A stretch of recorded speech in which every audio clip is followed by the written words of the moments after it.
Mute, if that's okay. All right, so we're live, and we can finish with the music and turn that off, and here we are. So we just finished a 3-hour Twitter Spaces or something, 4 hours maybe, I don't remember, where we talked about everything we've covered in the class so far, and now we're going to do what we promised to do, which is to get into Ovid's Metamorphoses. This painting is pretty fantastic. This is the inspiration of the poet. There's Apollo, there's Cupid with laurel wreath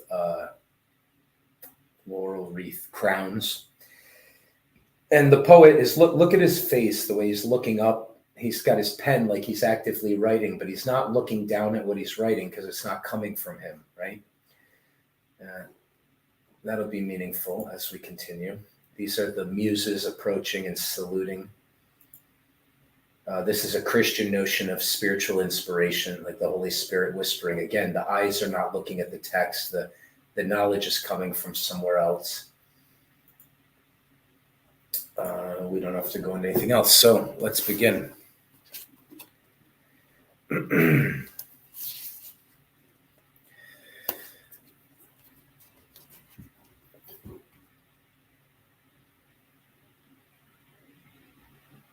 Now I shall tell of things that change. New being. Out of old, since you, O gods, created mutable arts and gifts, give me the voice to tell the shifting story of the world, from its beginning to the present hour. Okay, so we're going to talk about being and how it takes its present form. Clearly, he's emphasizing mutability. Well, clue is in the title. The word is metamorphosis. This isn't Genesis. It's not origins, but it's the origin of everything as understood as something mutable. Changeableness is sort of at the bottom of it for him, it seems. Okay. What we're going to do now is we're going to read and we're going to get sort of the creation story. When we're done, we're going to compare this with other myths, and we're going to compare this with science, and we're going to have a lot to talk about. So let's just see what the text says. Chaos and creation. Before land was and sea, before air and sky, arched over all nature was all chaos. The rounded body of all things in one, the living elements at war with lifelessness. No god, no titan shone from sky or sea. No moon, no Phoebe outgrew slanted horns and walked the night. Nor was earth poised in air. No wife of ocean reached her glittering arms into the farthest shores of reef and sand. Earth, air, water heaved and turned in darkness. No living creatures knew that land, that sea, where heat fell against cold, cold against heat. Roughness at war with smoothness, and wet with drought. Things that gave way entered unyielding masses. Heaviness fell into things that had no weight. I don't know how far back the genius of a prophet can go, but it seems like this one has gone pretty damn far back. What if we were to share this? What if you could shrink all of time into 10 minutes?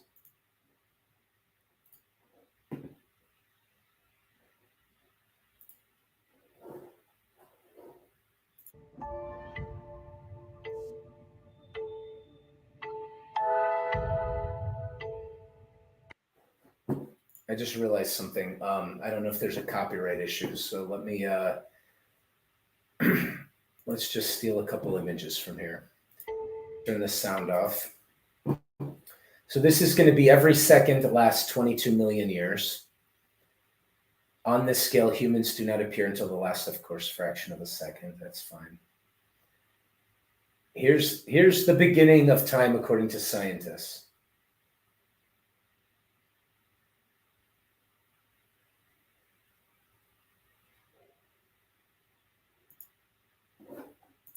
Okay, that's enough. When everything exploded into being, it wasn't like there was matter and hydrogen. Things were too hot and too wild for any of the stable elements out of which you could build a world as we know it could even form, right? Electrons and protons, it was like an ocean. They couldn't actually stick to each other to be elements.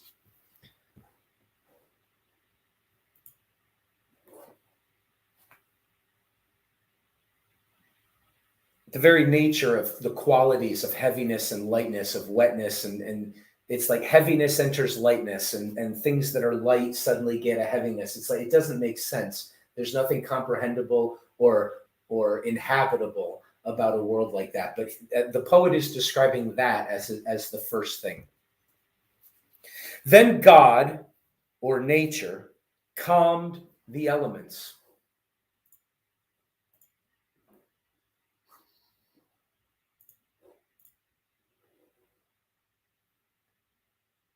Land fell away from sky, and sea from land, and ether drew away from cloud and rain. As God unlocked all elemental things, fire climbed celestial vaults, air followed it to float in heavens below, and earth, which carried all heavier things with it, dropped under air. Water fell farthest, embracing shores and islands.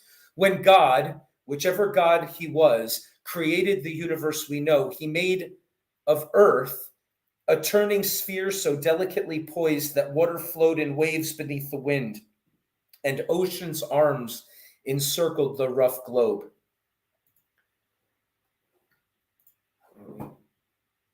Let this play as we go. It might be a good timing, actually, with 10 minutes. So it's too unstable for matter to even be in its present type of consistent form. Let me move this over here. And then eventually Earth comes into being. Well, that's going to be in a while, but we'll talk more about it later, but we can think of earth, air, fire, and water. These are the four elemental things that allow being. We can think of it as matter, space, temporality or fluidity, and energy. I mean, that might have been how they thought about it. I'm not saying we should decode it and translate it. I'm saying that it makes sense that those could be imagined. Some notions like that are what people are getting at when they're describing those four things. It's not a stretch, I don't think, or a distortion to imagine that that's what the poet is talking about, because they imagined different elements of those four basic things being what constituted the variety of things later. So it's more accurate to think they thought about it in something like that. Okay. A turning sphere so delicately oceans. At God's touch, lakes, springs, dancing waterfalls streamed downhill into valleys, waters glancing through rocks, grass, and wild-flowered meadows. Some ran their silver courses underground, others raced into seas and broader oceans. All poured from distant hills to farthest shores. Then God willed, plain, plateau, and fallen sides of hills in deep-leaved forests. Over them he willed rock-bodied mountains against sky. As highest heaven has two zones on the right, two on the left, and a fifth zone in flames, with celestial fires between the four, so God made zones on earth, the fifth zone naked, with heat where none may live. At each extreme, a land of snow, and at their sides, two zones of temperate winds and sun and shifting cold. Now, we should pause here and say a lot of these ancient mythological stories talk about a world which is then itself destroyed before we get the world that we're living in now. So while we read about the way this world is, this isn't the world he's talking about that we live in now. He's saying first a world like this came into being, and then we're going to read about its destruction and a new world that comes into being afterwards. But we might... Okay, and then the next thing we might say is, okay, he says God or nature started to do this to the material elements. Well, there's a force in nature called gravity, and it's pulling things together, which is allowing new sources of energy to emerge. You know, when the Big Bang happens, there's a huge explosion of energy, but the matter coming together is what's allowing the galaxies and the stars to form, which is creating the potential for new things to come into being.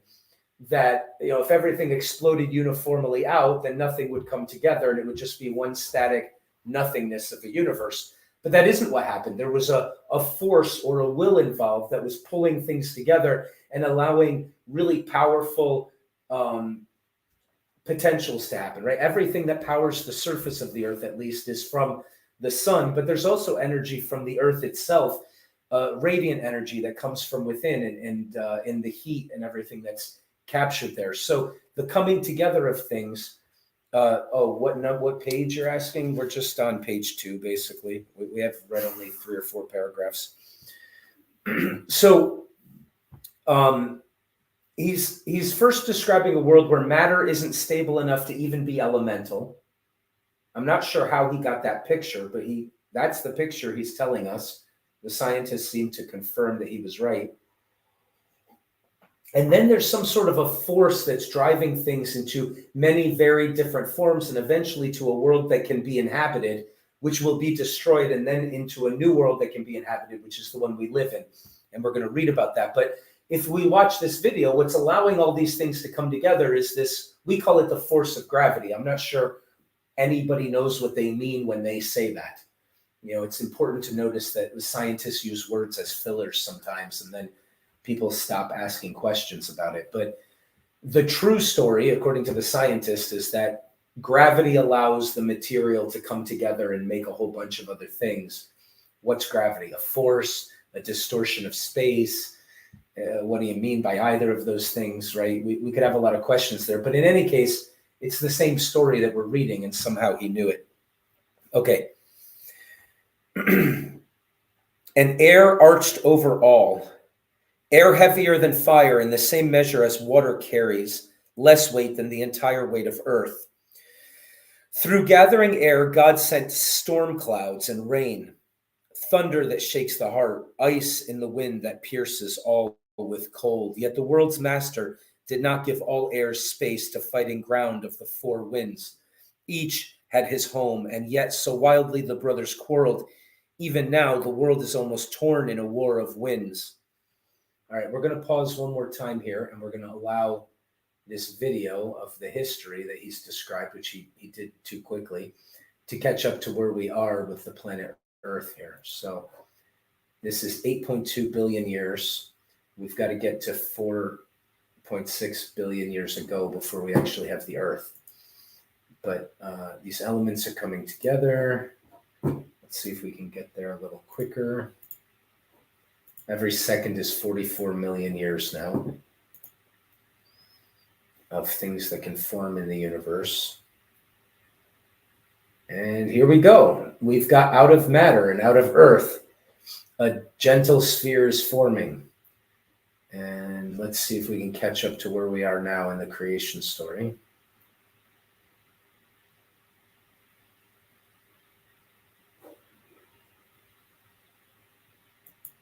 So let's leave it there for a second. He's talking about a very warlike earth, right? And he mentions, let's see if we can share this. He mentions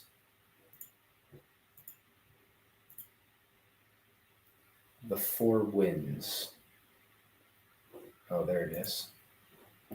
Okay. And he mentions the 4 winds. It's funny that doesn't work. All right, Boreas, Notus, Eurus, and Zephyr. The 2, Zephyrus and Boreas. So these slides won't let me go through animations in the slides, which is unfortunate. But we were supposed to look at these more closely. In any case, those are the 2 main ones that we're going to care about.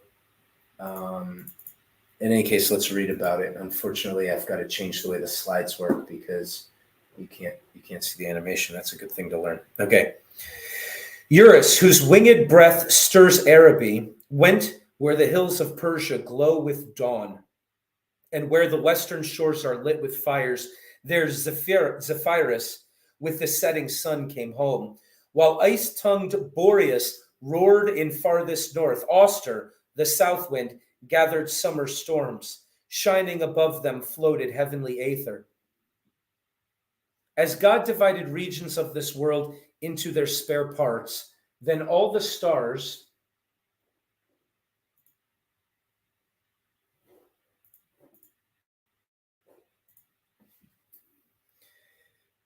then all the stars long lost in ancient dark began to light, pale fires throughout the sky. And as each part of universal being came to life, each filled with images of its own kind, among the stars, God's walked the house of heaven.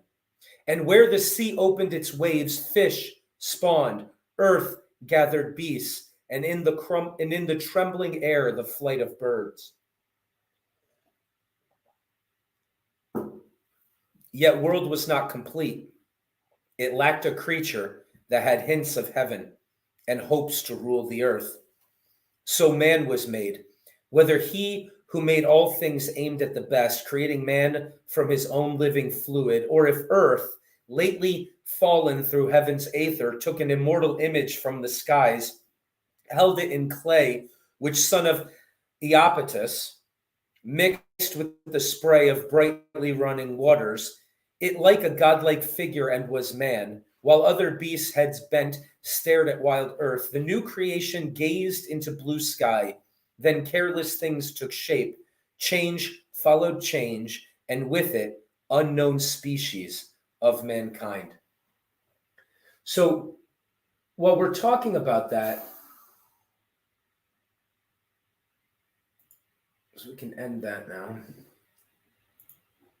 So the first thing to know is that this is not talking about the time we live in and people like us. It's talking about unknown species of people, that something evolved and emerged that had an image of something divine. And also in these mythopoetic texts, in Genesis, you get one creation story, and in the next chapter, you get a very new creation story from a different perspective.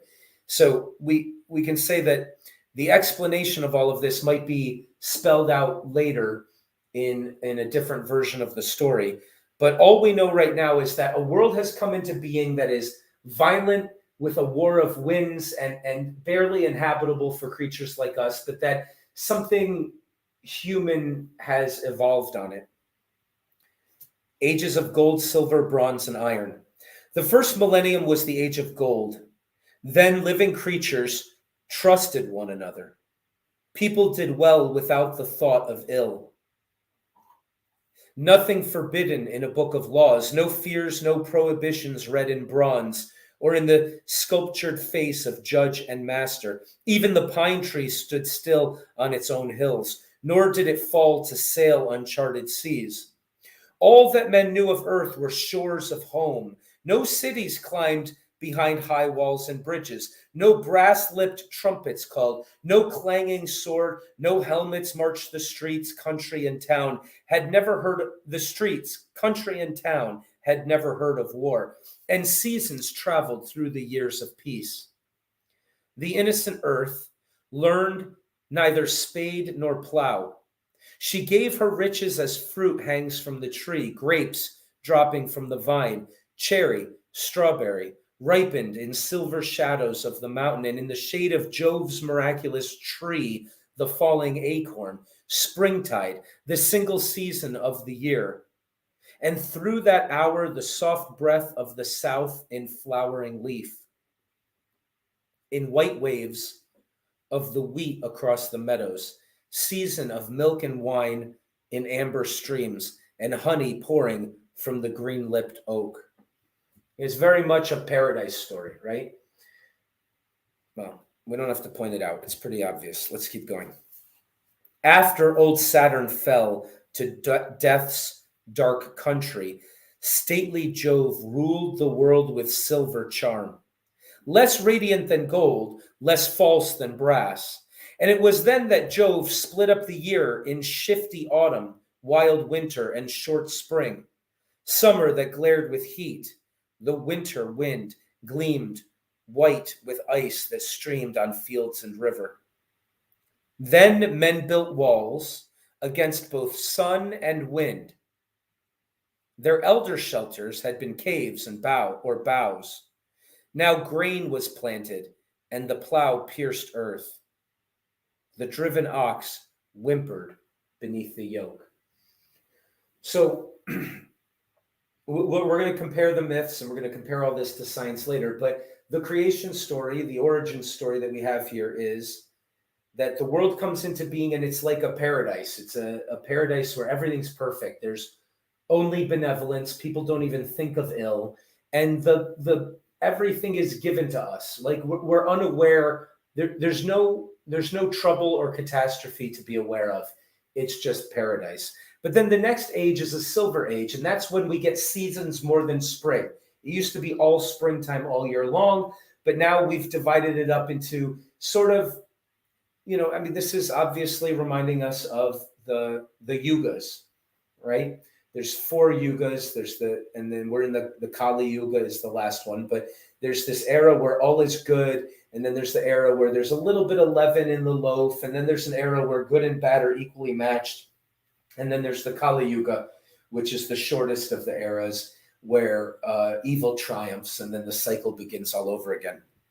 Well, we have something very similar, right? We have the golden age. Now we have the silver age. And now work is happening. We don't have cities in the golden age, notice. We used to live in caves.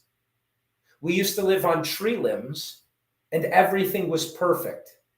Now, in the Hebrew story, we fall into consciousness. We become aware of the evil. It's like it was perfect because we weren't aware of the future. We weren't aware of our mortality and everything.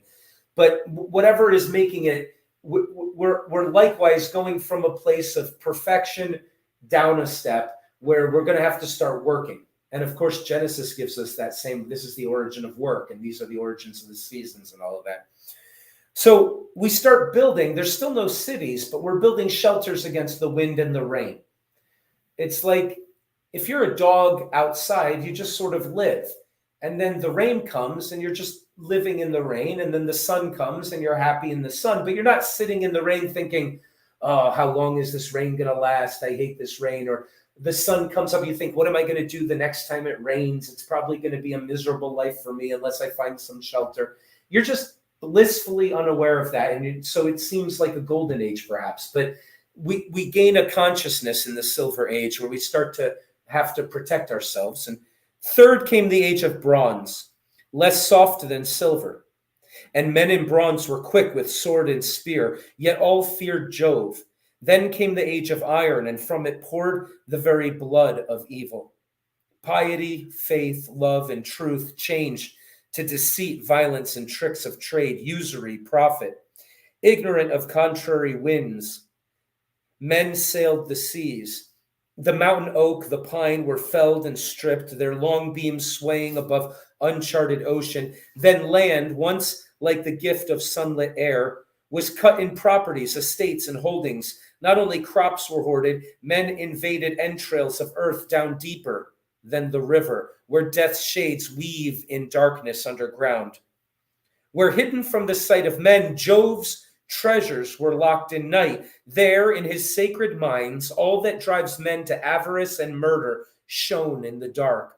The loot was dragged to light, and war, inspired by curse of iron and gold, lifted blood-clotted hands and marched the earth. Men fed on loot and lust. The guest feared host.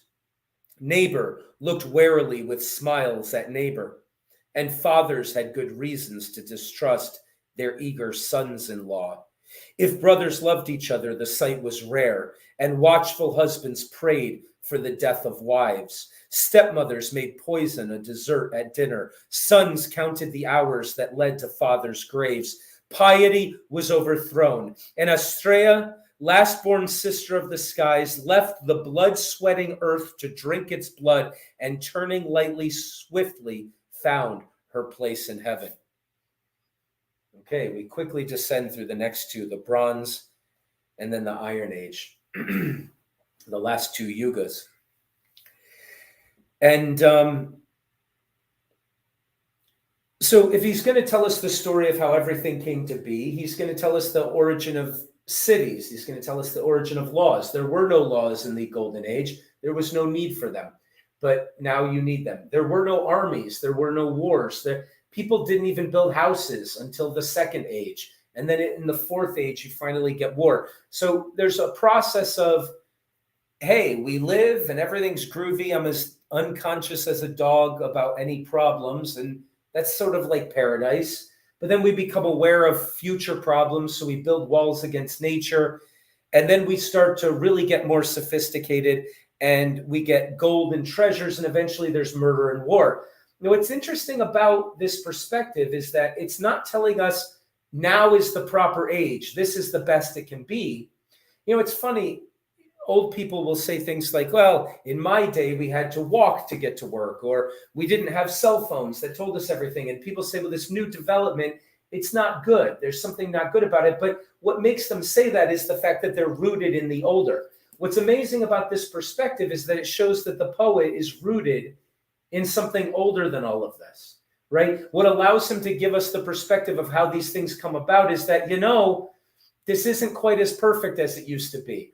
Now, it's not going to be naive or simplistic. He's going to give us the proper role of things, and things are going to be ordered better, and we're going to get to a better world that he can say yes to. So it's not a hellish story. But in the same place, what we have and how it works, it's like newness comes into being, and it's at war with everything because everything's trying to kill it because it's new. It doesn't fit in. And if it can kill it, it's taken out. But if it can adjust itself and adjust the world, it can become a part of the permanent future, which is good. But that process first starts out as something violent, as something difficult. This was something I meant to share, and I didn't pull it up. But let me just look at this quote here. This is a quote from a book that we're going to read in our literature class at some point, but we won't talk about it. The quote says, "How does newness come into the world? How is it born? Of what fusions, translations, conjoinings is it made? How does it survive, extreme and dangerous as it is? What compromises, what deals, what betrayals of its secret nature must it make to stave off the wrecking crew, the exterminating angel, the guillotine? Is birth always a fall? Do angels have wings? Can men fly?" So we won't talk about that anymore right now because we've talked about it before in some strategy meetings about the literature curriculum. But that's from a book that's also about the beginnings, at least in the first part of the book. In any case, he's wrestling with those questions and he's answering them, and he's telling us that these are the things you have to think about. And so here we are. We're in a pretty bad place right now. "Soon it was rumored that Earth's taste for blood was threatening heaven. Giants piled hill on mountain to make a stair that reached the skies, to clamor to the throne of Jove. Then blinding thunder shook Olympus, and Pelion, thrust down by heaven's bolt, crashed over Ossa. It was reported that when the mountains with monsters fell from grace, trailing their blood, then Earth remembered her earlier sons and daughters, made human images from blood-wet clay. The new breed, godless, violent in mind. One saw too clearly they were born of blood." So whatever kinds of people are alive at this point, you're not going to make friends with them. They're bloody, murderous. It's exactly like in Genesis says, before the flood, the world is just all wickedness at all the time. And that's why God decides to destroy all of mankind. "Then Jove from his high seat looked down on earth. He sighed aloud. He thought of Lycaon's altar, of human flesh, of incident too recent to be well known. Jove's anger burned his soul, was worthy of it, and he named a council of lesser gods who sat at his command. On evenings, when deepest heavens are clear, one sees a high road called the Milky Way, where gods walk out upon a path of stars. To Jove the Thunderer, on either side of palace and high wall, great doors fall open. To the clamored light, guests wandering where nobility receives its worshippers. The lesser deities do not live here. I choose to call it Palatine of Heaven. As gods assembled at Jove's throne in state, he stood above them, leaning on his scepter, shook heavy locks 3 times, and once again, as land, sea, sky rocked with his weighted gesture. Then lips grown thick with rage began to speak. We live in danger greater than the hour when lizard-footed giants climbed the hills, and with 100 hands clawed at the sky. They were one breed, one will. But now, when ocean storms helpless earth, all traces of mankind should be destroyed. I swear by all the rivers of deepest hell, my best is done to conquer human ill.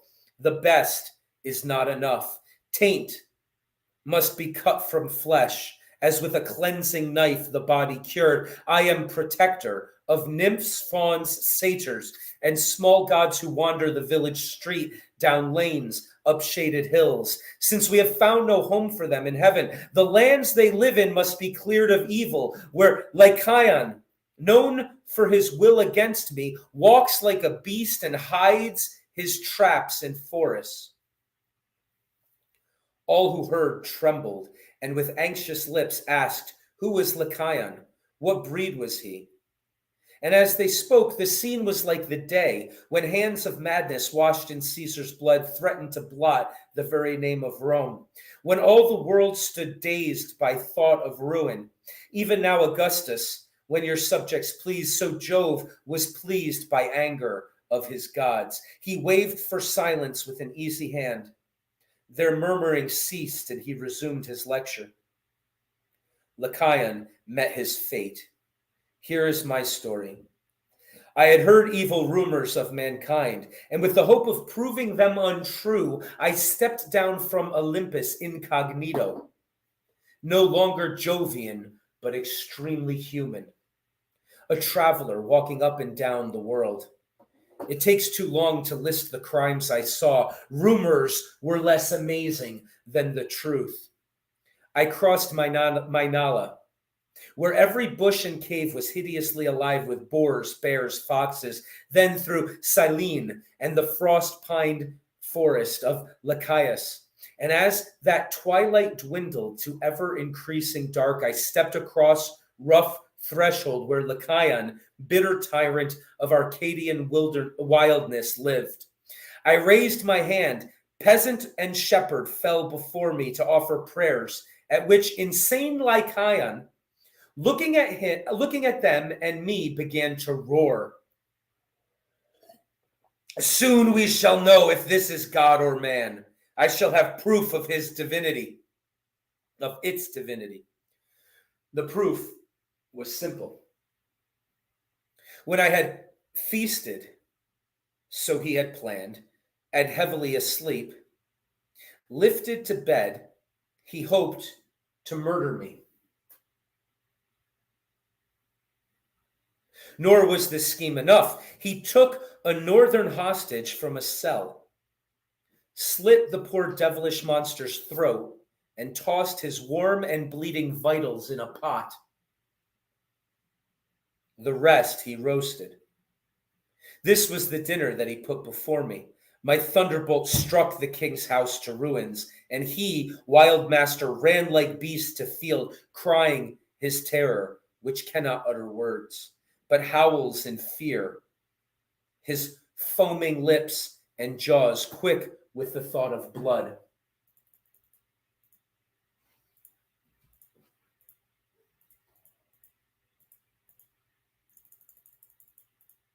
There it is. Okay. Let me, quick with the thought of blood. Harry the sheep, his cloak turning into bristling hair, his arms were forelegs of a wolf, yet he resembled himself, what he had been, the violent gray hair, face, eyes, the ceaseless, restless stare of drunken tyranny and hopeless hate. His house has fallen. Others shall follow him. Far as earth reaches, furies rule the land. All men have joined in hell's conspiracy. Since I have said it, all shall pay the toll of early death and earth and early fall. Okay, so the gods who have created everything now have reason to repent.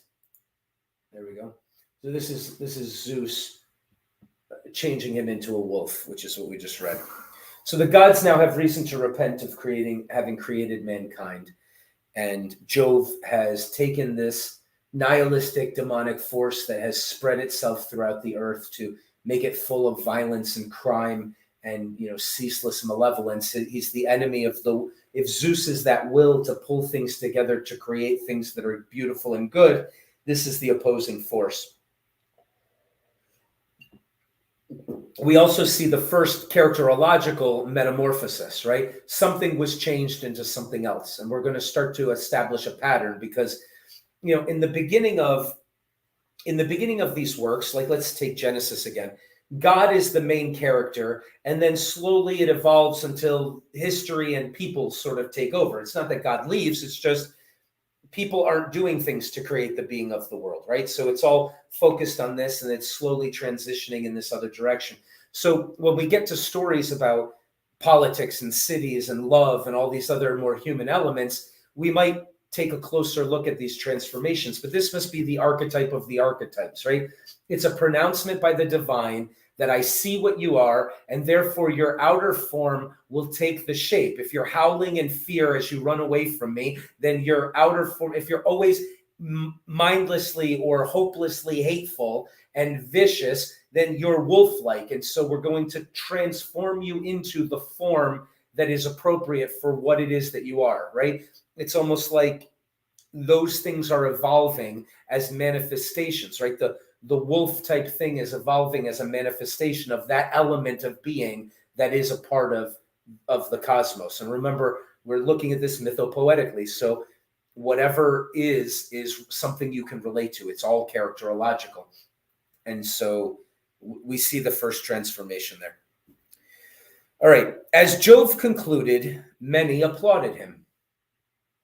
Some showed approval by a tactful silence. Both factions gave quick fuel to the stern justice of Jove's rage, yet all felt sad, each thinking, what would the world be like without mankind? Who would bring myrrh and sweet herbs to their altars? Did Jove decide to give the earth to beasts? That's a good question, right? It's like mankind is coming into being. It's like we're these paradisical, like we're living in paradise as these unconscious apes, and we come to understand the nature of being, our vulnerability and the ability to murder and to scheme and to lie. All of these things come into being as we become more aware of ourselves and each other and the world. And so the first goes pretty bad, right? It's pretty bad. It's like you're going to try out all of the vicious tactics you can in a way of trying to stay alive. I mean, it's just not a lot of good solutions for living yet. And it's so bad that the heavens decide, let's just wipe these people out because this isn't sustainable. Or you could say, if you're that vicious, you're wiping yourself out, which might be a way of saying that the gods are trying to wipe you out. Like whatever you are, it isn't fitting well in with the world. However, earlier, there was this notion that there should be something with the image of God in the world, right? So it's like the heavens are trying, in the cosmos's first attempt at creating something godlike amongst its creatures, it does a bad job, right? It's like we don't get it right the first time. Or they don't get it right the first time. And so there's going to be a destruction of mankind. But as much as they're applauding Jove's plan to kill mankind because of how horrible we are, there's still the need to have something that's divine. How does the poetry put it? It says, someone who, I'll go back quite a bit, yet the world was not complete. It lacked a creature that had hints of heaven and hopes to rule the earth. Right? So we were supposed to be the answer to that problem, but we became malevolent and dishonest.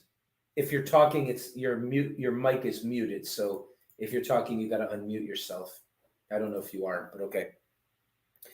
All right. So here's what happens. And, we're going to talk about comparing this to the scientific story. We're going to talk about it, comparing it to the Genesis story and to other myths. We've already brought up a couple of them, but let's just try to get this story first. So the flood. As Jove concluded, many applauded him. Some showed their approval by a tacit silence, and others this. But then they eventually say, "But what would the world be without man? I mean, we need something like this, right?" Then Jove raised thunderbolt against the earth. Oh no, I'm sorry, I skipped. Did Jove decide to give the earth to beasts? He told them not to fear. They knew the worst, and he would solve each problem as it came.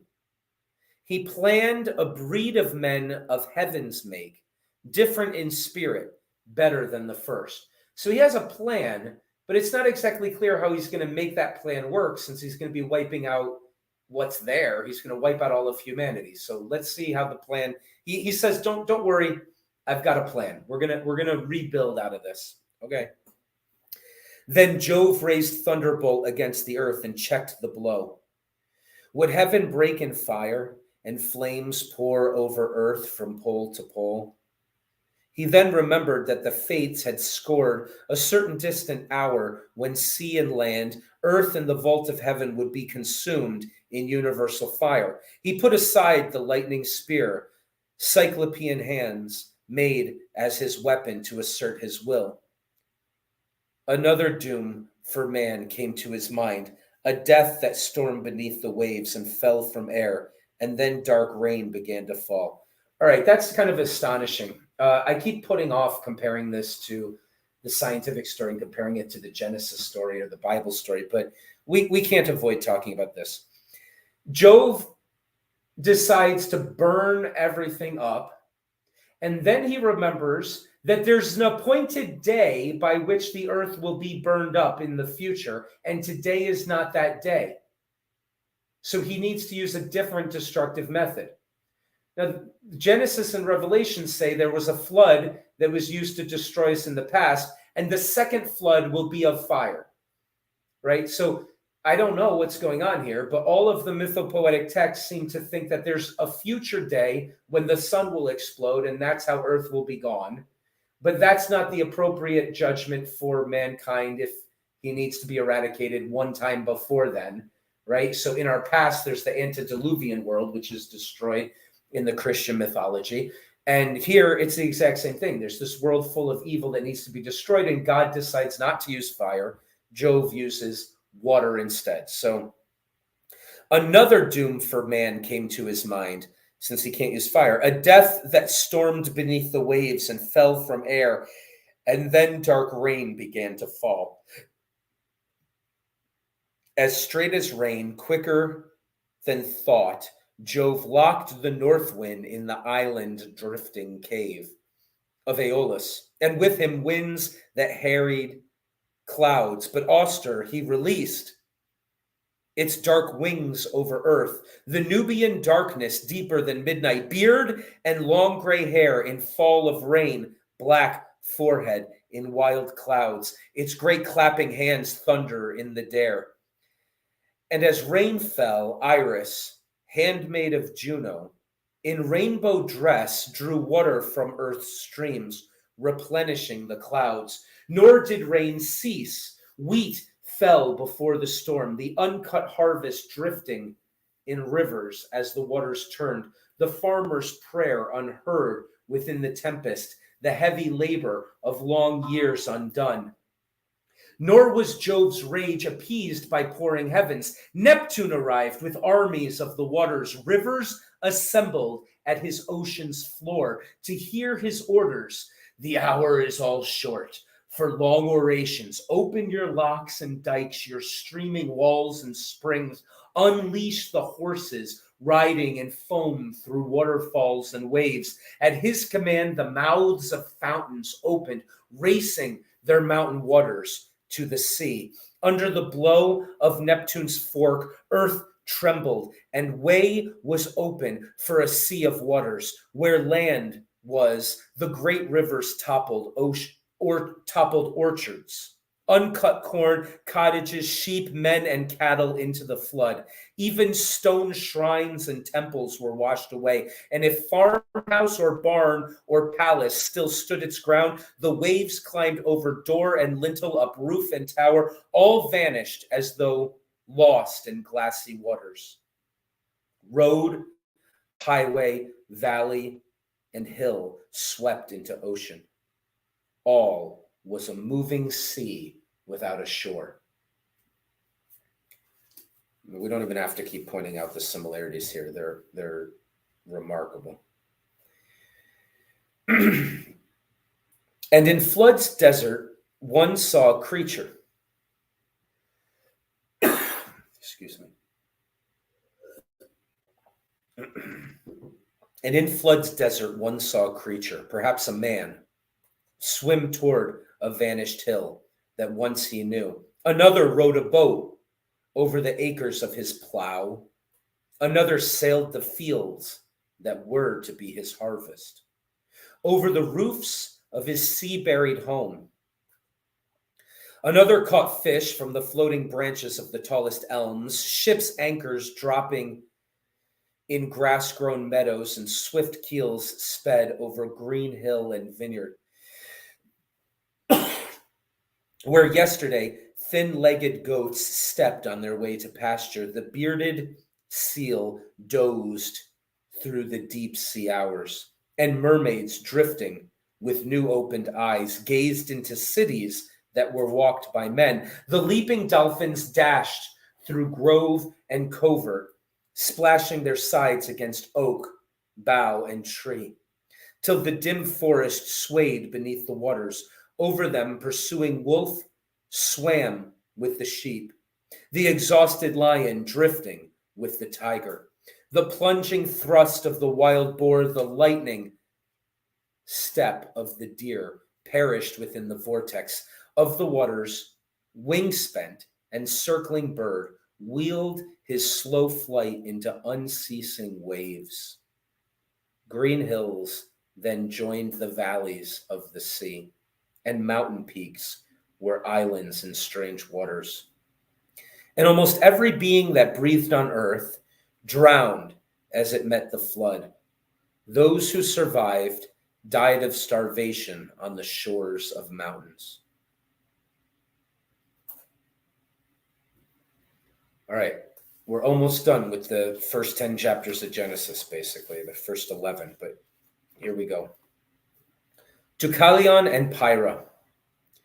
Within the happy fields of fertile valleys, before all turned to sea, lay peaceful Phocis, where the twin-horned Parnassus pierced the clouds. There, in a little boat, young DEUCALION and his bride sailed to the mountaintop that now was island and stepped ashore.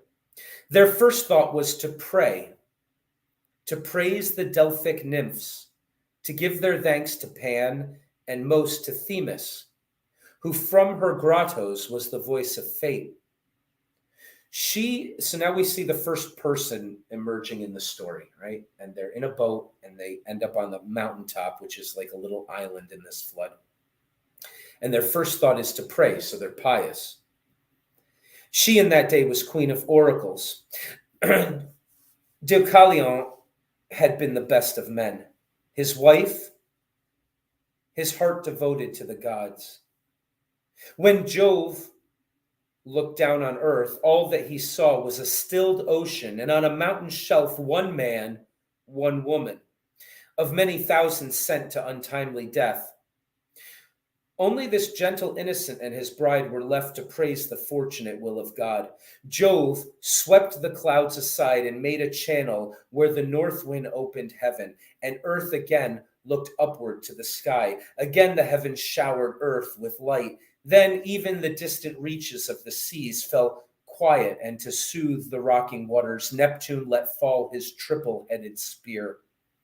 Then ocean's master called to sea-wreathed Triton, who at echo of Neptune's voice came from the sea like a tower of sea-green beard, sea creatures, seashells, gray waters sliding from his green shoulders. To sound his horn, to wind the gliding rivers back to their sources, back to rills and streams. At Neptune's order, Triton lifted up his curved seashell, a trumpet at his lips, which in the underworld of deepest seas sounds Triton's music to the distant shores, behind the morning and the evening suns. And as his voice was heard through land and ocean, the floods and rivers moved at his command.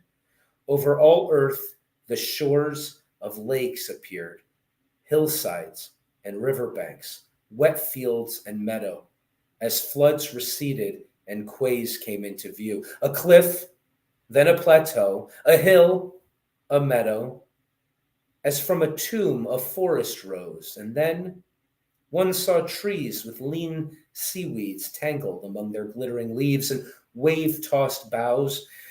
It was a world reborn, but DEUCALION looked out on silent miles of ebbing waters.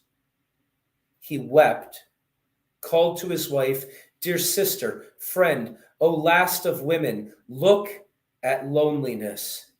As in our marriage bed, our fears, disasters, are of one being, one kind, one destiny. We are the multitudes that walk the earth. We are the multitudes that walk the earth between sunrise and sunset of the world, and we alone inherit wilderness. The living are lost beneath a dwindling sea. Even the ledge of mountain where we stand may drop to darkness, and even the brief shadow of clouds that drift and fade is the return of midnight to the terror in my heart. And you, dear soul, what if the fates had swept you on these pale rocks alone? To whom would you confess your grief, your tears? For if wild sea had claimed you, then I would have followed after. Oh, had I a father's gift, I would breathe life into the lifeless earth. But who are we to recreate mankind? There's a question. It is the will of heaven to bring us here, and we the last of human creatures on this earth. They wept, yet promised to raise further prayers to God, to know his will, to hear his oracles, and hand in hand they came to Cephisus, whose waters, scarcely clear, still ran in freshets between its grassy sides. They dipped their hands into the sacred stream, in priestly fashion, scattering living waters on bowed head and tunics. And from the river they walked to Themis' shrine, whose fires were ashes, and where wall and cornice still dripped with seaweed and the creeping moss. Then falling to their knees, they kissed the stones, where sea-washed altar turned their tears to ice, and trembling lips to speech. O Themis, hear us. How shall we please the gods? Can piety in prayer, can goodness still wake pity in the God's anger that destroys mankind? O merciful lady, how can we save our brothers, the very race of man, from hell, from eternal nothingness, now and forever? All right, let's pause. We've covered too much and not talked about it. So one of the differences here is that, in the Bible, God tells Noah, hey, I'm going to destroy the world. Let's get you a safe way of being protected. We look at the differences between myths to see the importance of what the story is saying. So it's an important revision to say God chose a person as holy and good and judged him and said, hey, you're going to be the one, you and your family. But that's not what happens with Zeus. It's almost like what the Greek story is saying is different. It's saying, okay, if the world goes to hell, everything's going to be destroyed. But the first destruction, this one of flood, is not an ultimate destruction. There's a rainbow, right? There's a promise. There's a thing to keep mankind going. But the way we're going to figure it out is by just letting the flood kill everything that isn't able to survive, right? It's like the harshest judgment of God means that only the most holy person alive had a chance of aiming in the right direction and being safe. So Zeus sort of kills everything to find who the holy person is, right? And he's, it's been described that everybody in the world, fathers and mothers and brothers and sisters, are all murdering each other. It's just nothing but violence and horribleness. It's Cain's everywhere. And, that's like the story in Genesis. It says before the flood, everything is just this same type of description.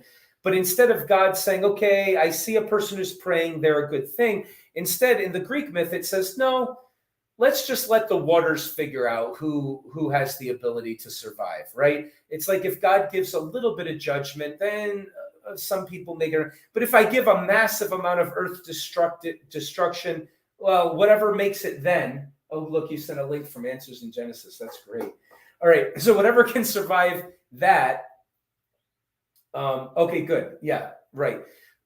Good. Let's look at that in a minute. So this version of the story is different from that one in that the idea is whatever can survive the flood. The flood's coming. I've decided it. The gods have decided that this is just and right.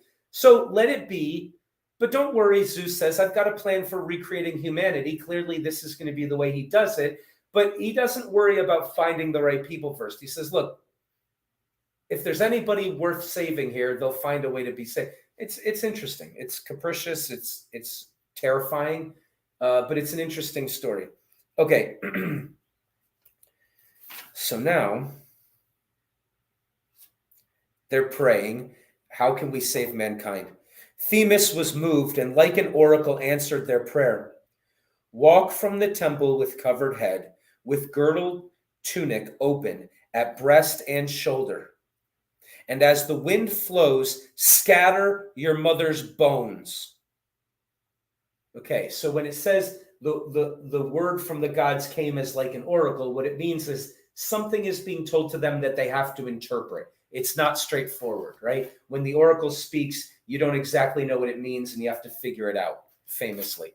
So how can we save mankind? And the message comes, all right, uncover your breasts and shoulders, cover your heads, walk from this temple in that fashion, or walk from this temple and dress yourselves that way. And as the wind flows, scatter your mother's bones. Well, that's not very nice. DEUCALION could not believe his ears, and silent PYRRHA could not obey the voice. Then PYRRHA spoke her words in tears. How can I desecrate my mother's spirit? Oh, forgive me, goddess, but what did the voice say? Turned in their hearts and waked their souls, until Prometheus' son, mild DEUCALION, Prometheus' son, said to the troubled girl who stood beside him, either I've gone mad, yet sacred voices never lead to sin, or our great mother is the earth. Her bones are guiltless stones we throw behind us. Okay, so this is really interesting. It's the first time we said every bit of this is characterological. We're going to wrestle with the stories and the characters are going to wrestle with each other. Well, there's this God that they're seeking and praying to, and there's these people who are barely survived saying, how do we move forward now? And there's this message between them, and there's this wrestling to understand what it is. And the first part is this: the characters of these people are pious, and the gods seem to tell them to do something impious. Right? What would make the gods more mad at people than that they're being disrespectful to the spirits and the remains of the dead? That was obviously understood to be a sin. And so as they're wrestling with it, her husband says, called me crazy, but I'm pretty sure the God doesn't want us to be disrespectful to the dead. The gods can't ask us to sin. So we've got to figure out what this means. And I think what it means is this. And maybe I'm wrong, right? It's a risk. Let's go out and try it this way. But I don't know if this is, maybe they really did want something horrible. And maybe we should say no. I don't know. Maybe it's a test. Priya says, I won't do it. I won't do it and I can't do it. If that's what it means, then fuck humanity. I'm not moving forward. That's what she says. But her husband says, I think I figured it out. The great mother is the earth. So we'll walk out like she said, but we'll toss stones. There's nothing wrong with tossing stones. That's not a sin.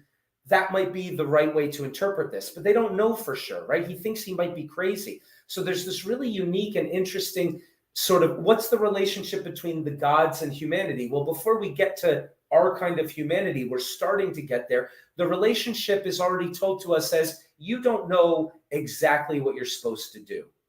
And you're going to even think you're crazy trying to figure it out. But there's no other way forward except to wrestle with it and try to figure it out. So let's see what happens with them. Though wavering PYRRHA heard her husband's voice, both were in doubt, shaken with fear, with hope. But what harm could be done? They left the temple with floating robes and veiled heads, then furtively dropped pebbles in their trail. And as they ran, some find this fable more than fabulous, but we keep faith with our ancient legends. Pebbles grew into rocks, rocks into statues that looked like men. The darker parts, still wet with earth, were flesh. Dry elements were bones, and veins began to stir with human blood. Such were the inclinations of heaven's will. The stones that DEUCALION dropped were men, and those that fell from his wife's hands were women. Behind the years of loss and hardship, we trace a stony heritage of being.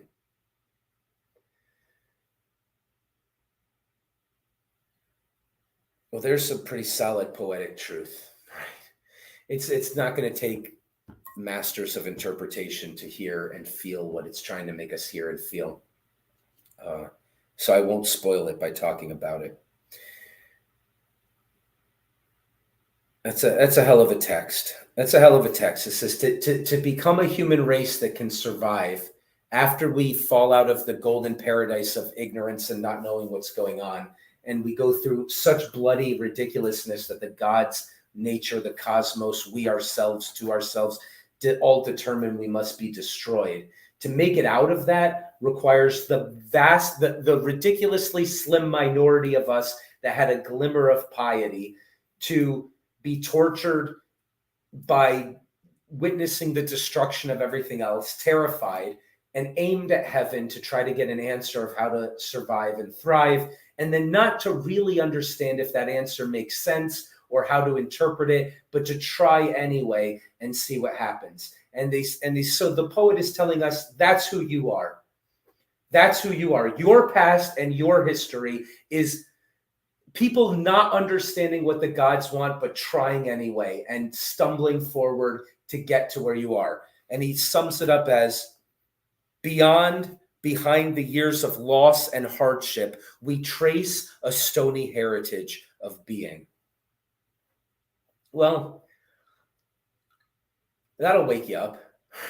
That's not disrespecting us, right? It's not saying, oh, okay, well, you've come to the stories to figure out how to live and how to think and how to orient yourself properly in relationship to family and society and nature and the divine and all of that. Oh, I'll give you a simple Disneyland childish morality tale and that'll be good enough. No, it says, okay, you came to know about this. Well, let's make sure you know who you are. And who you are is the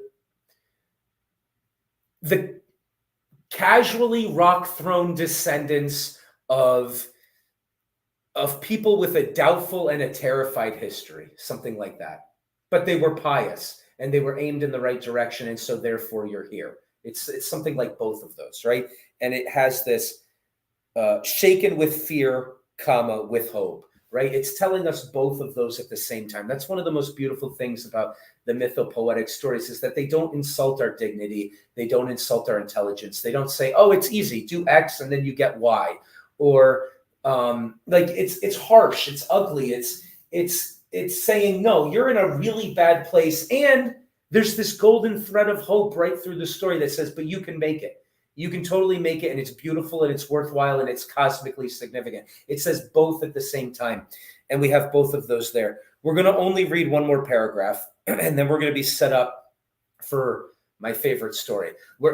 This is like, if you read Genesis, the first 11 chapters are they're about the giants having sex with the daughters of men and producing monsters and the flood and the Tower of Babel and the dispersion. It's all just a world that no longer exists.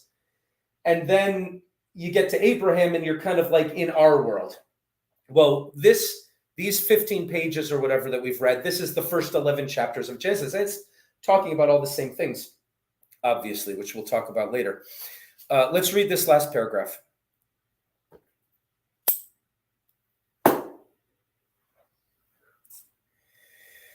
Within the weed-grown swamps left by the flood, the animal kingdoms of the earth appeared.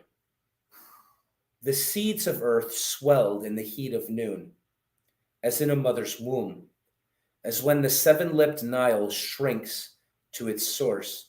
So sun's heat wakens the moss-green riverside, and there the peasant, as he turns the soil, finds under it a world of things that live, half alive, or creep, or run, as though one body of earth were alive, half dead. So in all things, and in a single body, half motionless, inert, yet half alive. As heat and water become one body, so life begins. Though fire and water are at war, life's origins awake discordant harmonies that move the entire world, that animate the entire world, the animus, right? That's what it's talking about. Therefore, when fires of newly wakened sun turned toward the earth, where water still receded from her sides, all living things and multitudes of being became her progeny once more. Some were of ancient lineage and colors, and others were mysterious and new. That ends the chapter before we get into sort of more the world will recognize. Notice that description is not a description of abiogenesis in the sense of saying life just comes from non-life all the time. It's rather a description of abiogenesis, which is, well, Darwin tells us what happens when you've got self-replicating creatures, but how do you get the first complicated self-replicating creature? And what it says is the new sun. So let's pause and back up, because this is going to make more sense if we talk about an aspect of mythopoetry that we haven't talked about. The prophet is seeing in the dream world, and time doesn't work. The temporal and spatial rules of dreams are not the same as the ones of waking life. And the world of dreams is where they're getting this knowledge from. So there's a lot of shifting back and forth with time.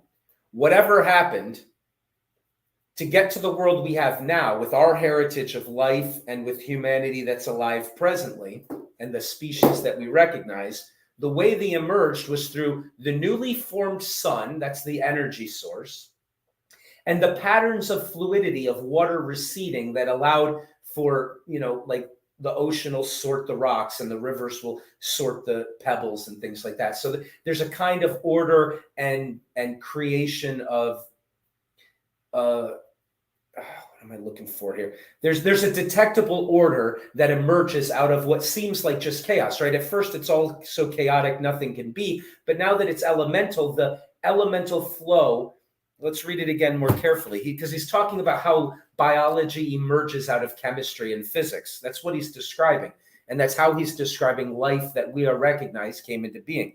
So he says, and it sprang up everywhere. It's pretty weird, but you get these bacteria everywhere. You get these growing mosses everywhere. You get these creepy crawling things forming everywhere. And he said, well, that's his claim.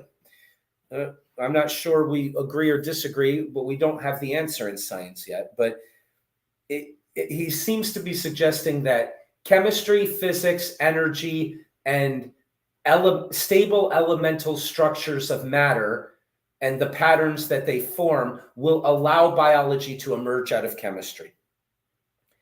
All right, a single body, half motionless, became one body. Okay, become one body, so life begins. As heat and water become one, so life begins. Though fire and water are at war, life's origins awake discordant harmonies that move the entire world. So the play of these elemental forces, the ability for water to absorb energy and to become active, and the ability and the war between water and fire, these relationships between elemental principles is how chemistry is evolving and emerging into biology. That's just what it's saying. I'm not trying to translate the text. Right, I'm just saying, matter-of-factly, that's the story he's telling us. There's not a lot of detail there, and we might want more detail, but that's what he's claiming. Okay. Life's origins, awake, discordant harmonies. Awake, discordant harmonies. Oh, wow. Huh. Interesting. Let's read that again. Life's origins, so what allows life to exist, awake, discordant harmonies. So things that don't make sense on their own induce the same pattern next to them, right? To be in discord is to not really be something, like to be in a tension that doesn't fit well. But if you can create a pattern next to you that's like that and induce a replication of the same thing, you've awoken discordant harmonies, and those move the entire world. So he's talking about how animus, the spirit, that which can create motion, right? That's what makes animals. How that comes in and animates the world is a way of saying what he's saying. Or the soul, according to Aristotle, that was way more broader than just the consciousness or mortal part of the personality. Yeah, animus means soul. Exactly. That the soul is the thing that can induce motion, right? So to be animated, but the word and sensation as well. Yes, good. So, but to be animated, so there's 5, 6, 7 things go into the definition of life, right? The ability to replicate, the ability to sense your environment and navigate, to be mobile, to be able to move around, to metabolize, to eat and take other living things and take them apart and make them into what you are, right? There's all these sorts of things that are qualities of life. What he's saying, compartmentalize as well.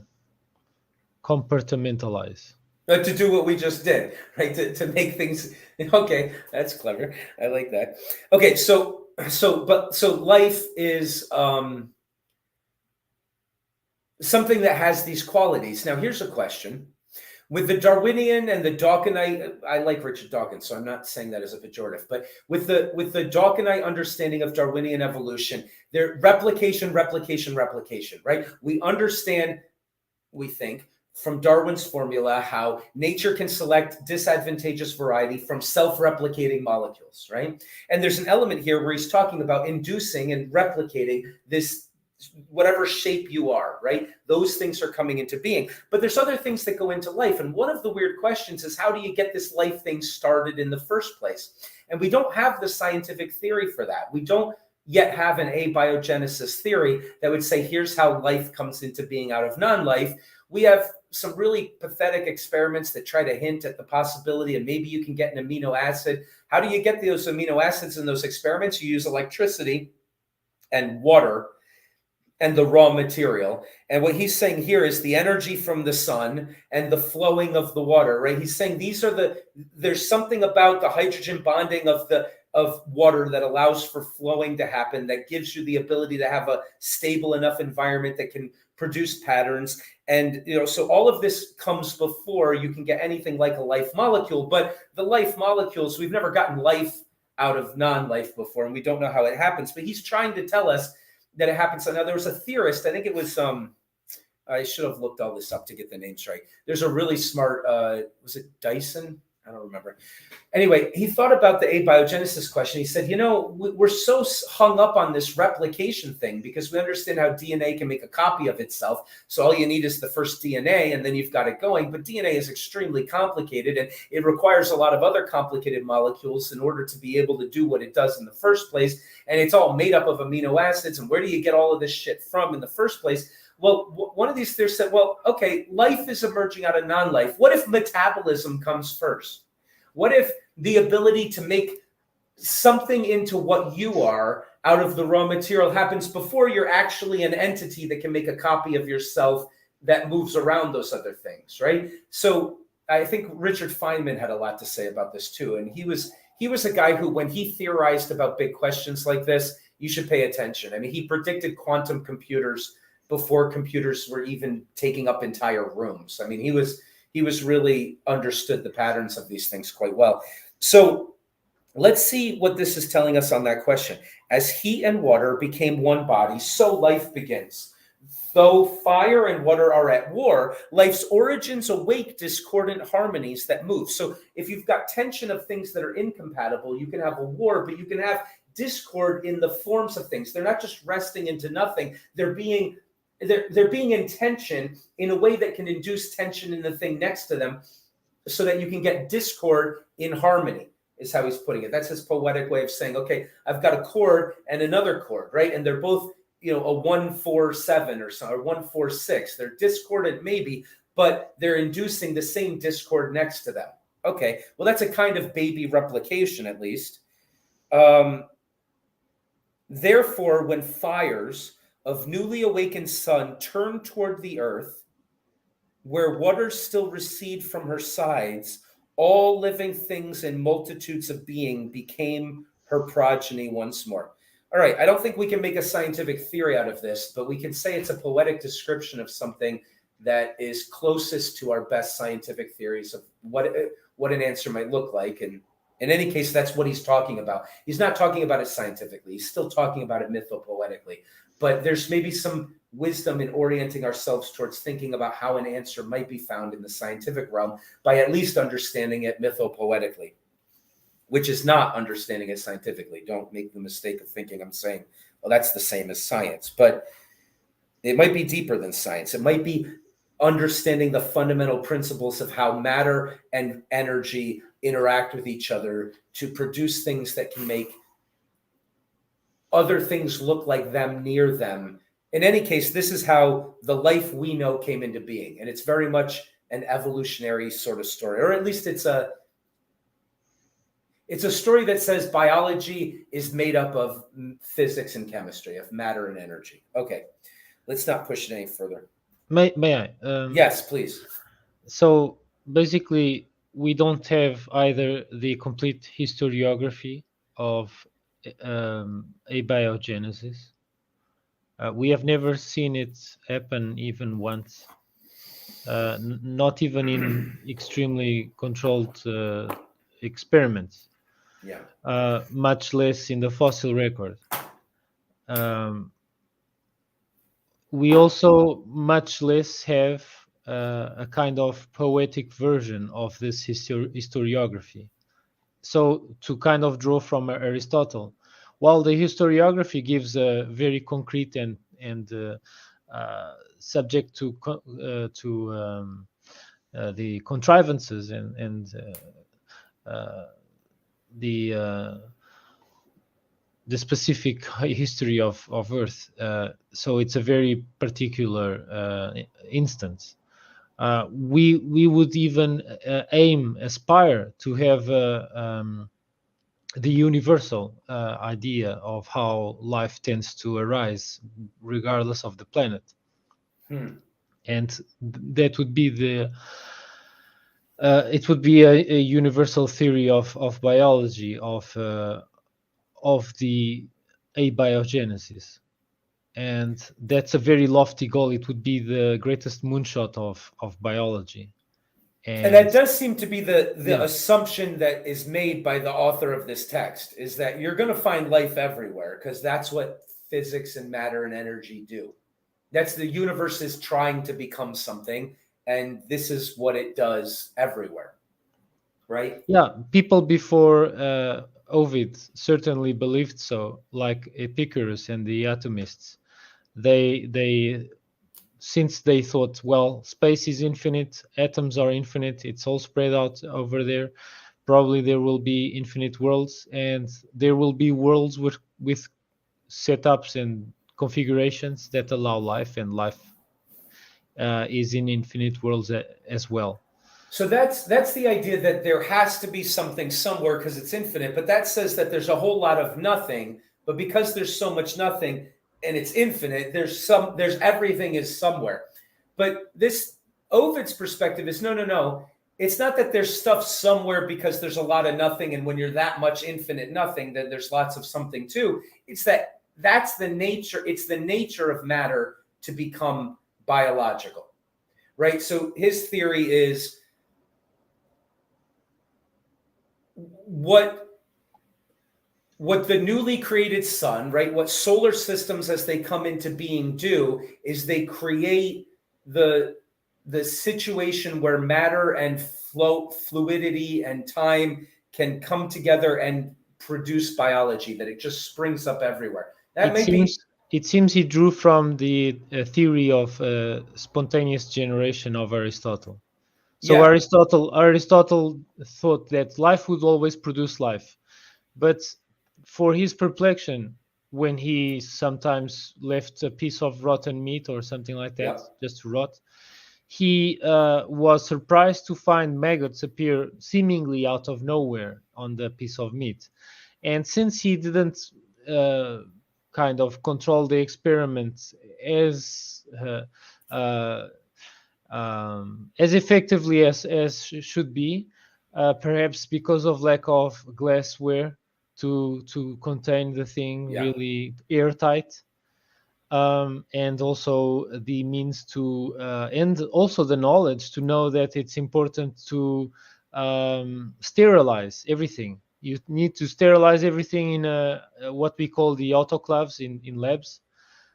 We need to sterilize all the equipment that is used for growing microorganisms, bacteria, etc. It needs to go into a machine that sterilizes everything with vapor, very hot vapor, and then it can be used for these very precise experiments that need to isolate these variables. We must do everything according to a protocol to avoid contaminants, so that we don't have any seemingly spontaneous generation. But then there is never spontaneous generation. There was just the interpretation.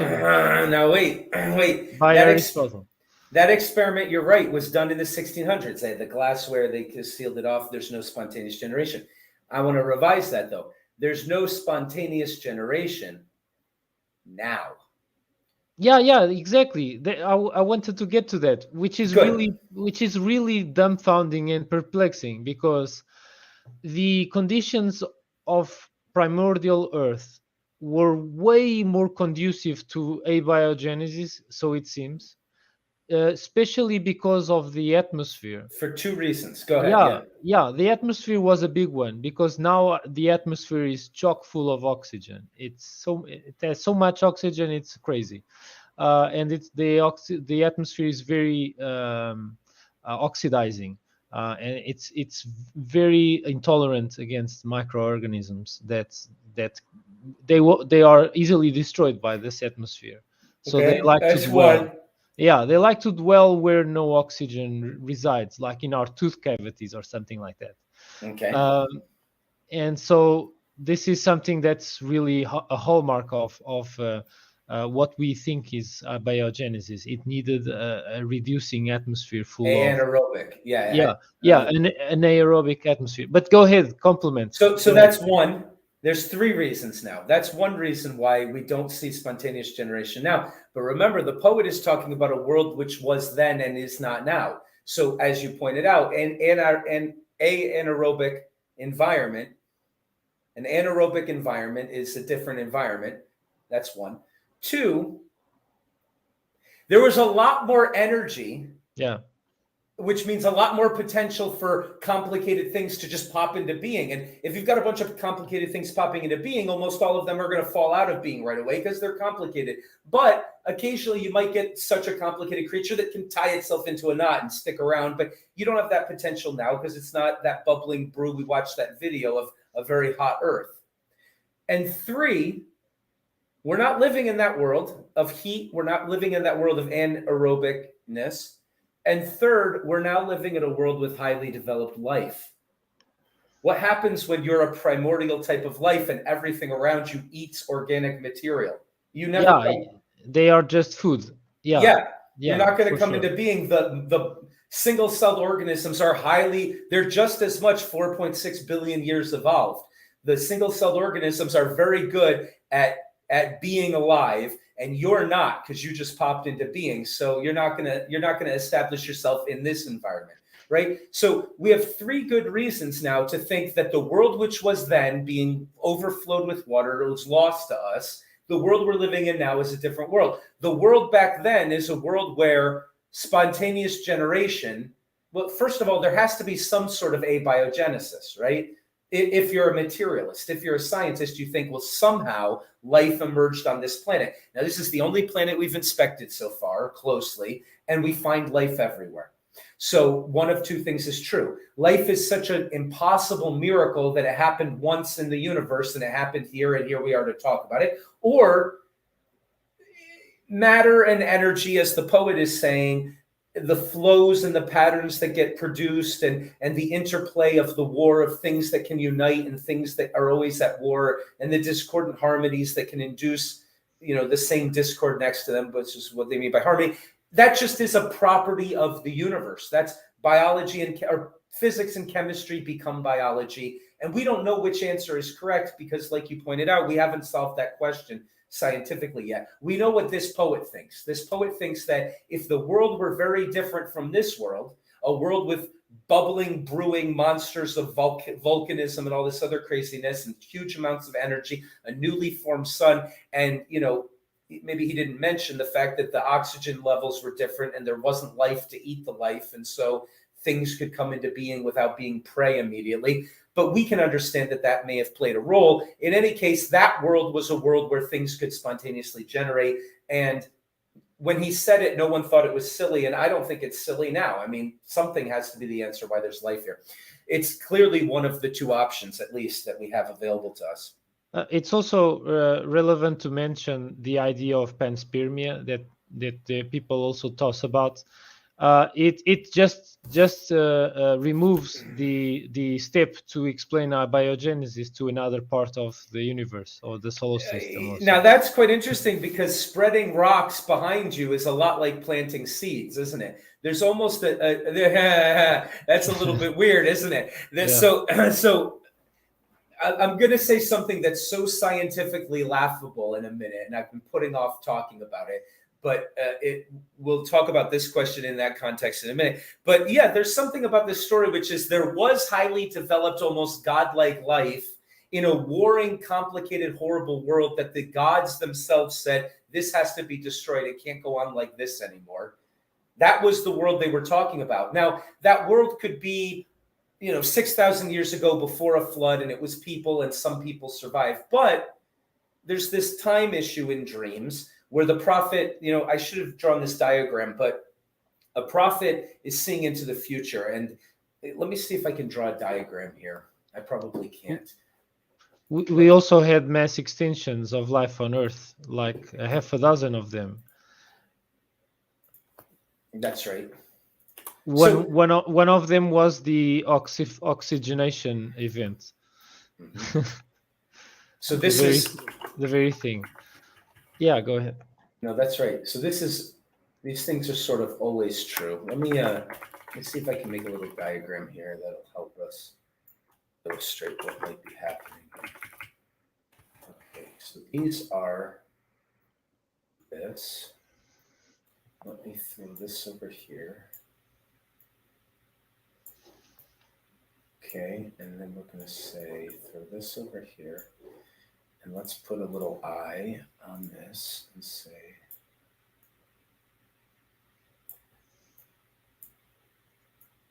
okay, let's see if we can share.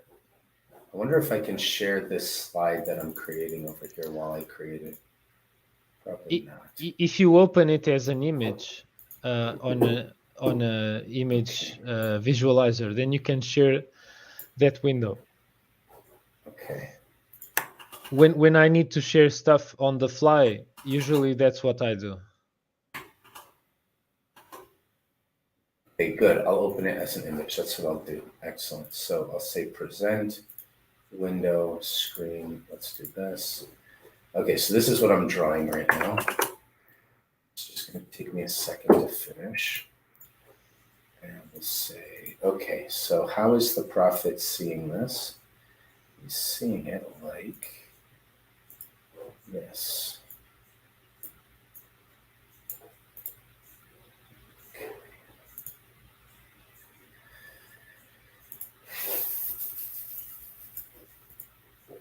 Well, it didn't seem to work, but okay.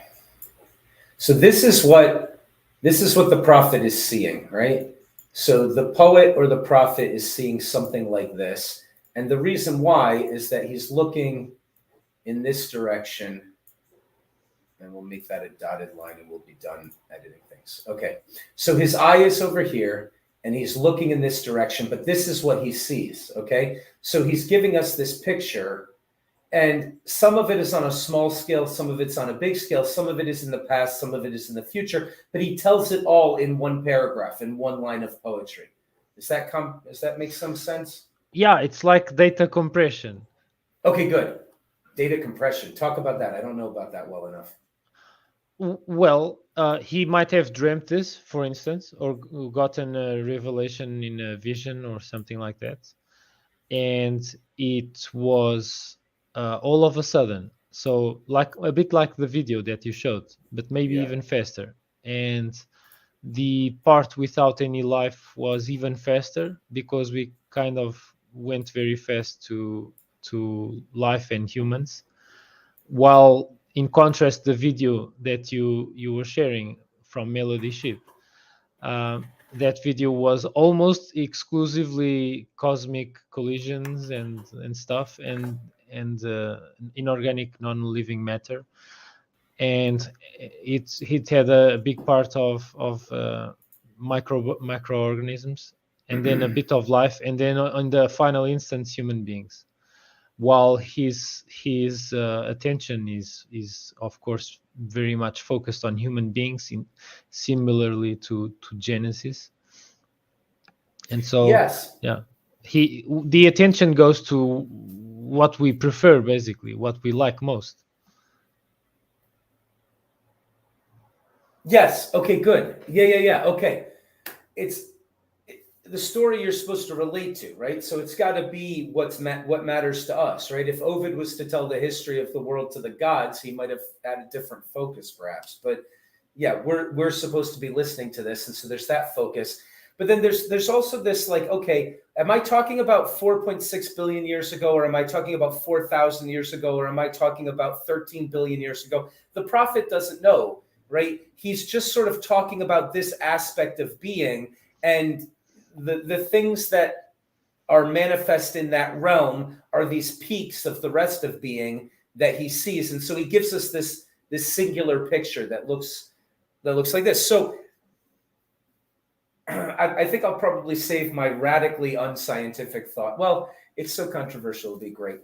So he's talking about men and humanity as existent in this world where life evolves. And he's talking about the evolution of life, but he's talking about there being a human element, like a panspermia kind of a thing, which is sort of a part of what's making it possible. But it's the wetness and the quality of the material that allows the evolution to happen. So whatever we're doing, we're willing for it to happen, or we're being obedient to the pattern of the gods, whatever we means, because if it's evolution, it's obviously way before humans like ourselves evolved again on the planet. So whatever human divine spark material entity creation was back then was a long time ago. But how could there be people a long time ago? That doesn't make sense. Well, it depends on what you mean by people. Do you mean biological organisms that have a spark of the divine within them? If that's your definition of people, which is the one they're using, then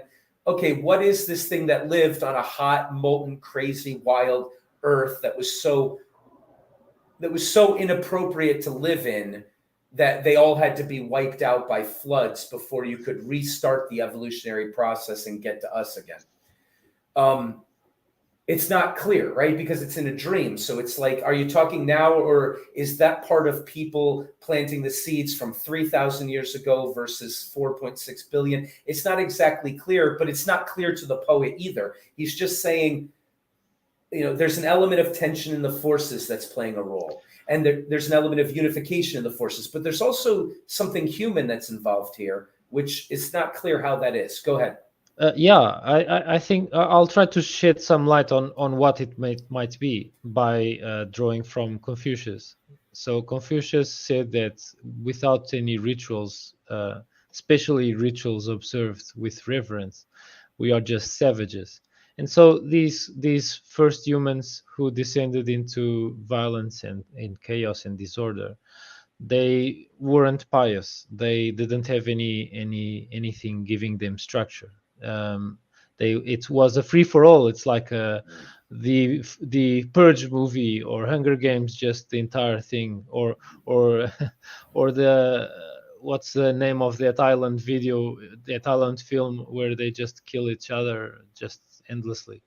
Um, the name escapes me completely. Yeah, but a bunch of teenagers and they are left in an island and they just kill each other. The Hunger Games? It's not the Hunger Games. It's Lord of the Flies? Yeah, something like that. But anyway, when a bunch of people end up together and they don't have anything that is kind of like a thread, a golden thread that is permeates all of them in the form of rituals, of some shared culture that they can all agree on and share their humanity with each other in peace, and establish harmony. The void that is left by the lack of harmony will invariably be what the lack of harmony manifests as discord. And there are many scholars, philosophers, mystics, etc., who argue that evil is not a thing as much as cold is not a thing. It is just the absence of love or harmony, or cold is just the absence of heat. And yes, so, and what you said a second ago, though, too, was this idea of discipline and what did you say? You pointed out ritual, and I think you're right that the story is saying, okay, creatures with the fire of the gods are coming into being. That's a real bad thing until they learn to relate to the divine properly. And so you've got ritual. It's like, here's the orders of the gods. Dress a certain way, cover yourself a certain way. You know, it's interesting that they start by washing themselves a certain way. So they bring this attitude of humility and ritual to the gods, and then the gods give them further instructions. But because these two are pious and in line with that, that's what allowed humanity to thrive. And like you said, without that, it's just viciousness. And that's the story we're told, that you have viciousness if you don't. It's like you can't be free unless you can self-govern, something like that. Yeah, they had a bit of godliness, but that bit was just free will. And free will without anything to regulate it, free will, it will just result in discord. It will tend to result in savagery and barbarism and chaos and violence. And many people like to use the term anarchy to that, but it's a wrong term to use, because lack of government tyranny does not necessarily mean a descent into violence. It depends on the people involved. If you had anarchy with these upstanding characters of the cynics, probably it wouldn't descend into violence. But if you have anarchy, lack of government, with a bunch of heathenists like Callicles and whatnot, probably things will really go bad. So we had said in our Spaces class, recapping all of the mythopoetic ways of thinking, that these stories are supposed to be true on every level. Well, let's look at the political level for a second. What you're saying is exactly right, and it's in the story. What happens if everybody becomes unruly? What if we all decided to, what if 2% of people in our country, whatever country we're living in, decided to perform terrorist acts and blow up local things in a chaotic, nihilistic, almost aimless manner? Are you going to lead to anarchy? No, you're going to lead to tyranny, is what you're going to lead to. Yeah, yep. Because you're not self-governed. And if you're not self-governed, you will be governed by something. Right? You'll go the Hobbesian route, basically. With the what route? Hobbesian route. Oh, yes. Okay. Yes. Okay. So either way. Leviathan in the form of government. Yes. Right. So, but either way, tyranny or anarchy, if you can have it, are really not habitable. Everybody dies, right? You can't live in either of those realms. So what the story is telling us is that what you said, ritual, humility, discipline, that's all self-governing. The proper attitude of humility towards the divine, being in right relationship with it, is the only way culture and civilization and our species itself can thrive and move forward.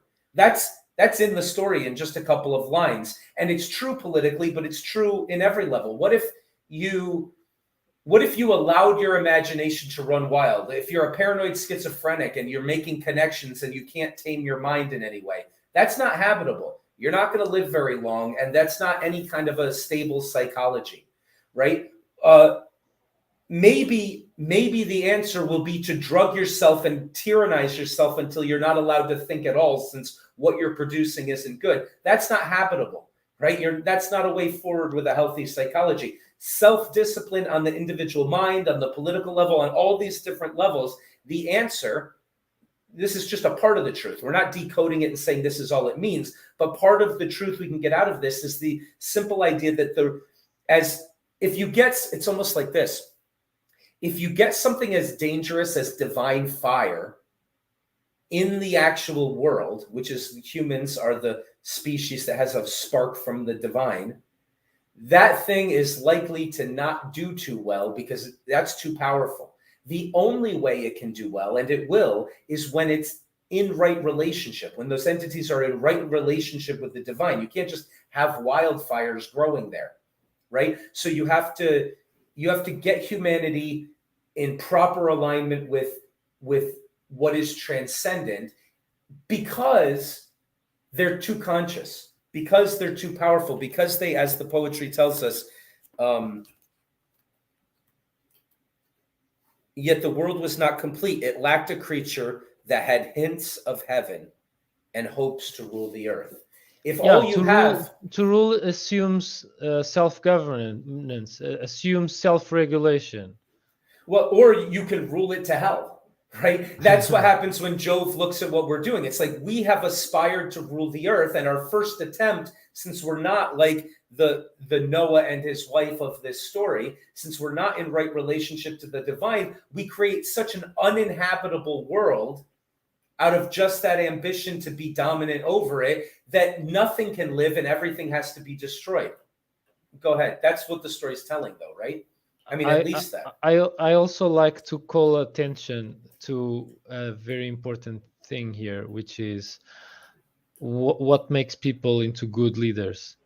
Many things. And we could even kind of systematize, a la Aristotle, what would make an excellent leader. And arguably, one of those things is to know actually what leadership is. So that if we know what leadership is, we know what it is in excellence. And a whole lot of many people don't even know what leadership is, not even when they are on the end of someone else's leadership expressing itself. So Solon of Athens would used to say, first learn to obey, and only after you really learn well to obey can you learn how to lead. It's true, right? And so learn how to listen to the gods very well, to learn what they want, learn what is best. You can kind of get bits and pieces to form your ethics, which are super important, and I think are one of the highlights of this part that we've read. Start to construct your ethics from the ideals provided by the divine. What would the divine ask of you? That will inform two things, at least. They will inform what is the mandate of heaven, as a la Chinese Confucianism would say, before Confucius. And also it would show you what is your duty as a human being. And then this will inform how you should align your self-development, your path of self-development, to improve yourself gradually, while keeping a reasonable dose of humility, because you will never improve yourself to be equally like a god, except very rare circumstances like the apotheosis of Hercules, perhaps. But except barring that, human beings will never reach godliness. But it's important to keep developing. And lastly, And what's at stake?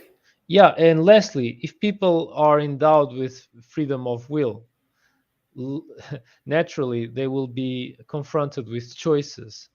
They are attached to choices irrevocably, and this is drawing from Jean-Paul Sartre. We are all prisoners of our freedom, whether we like it or not. And with that realization comes consequentialist ethics.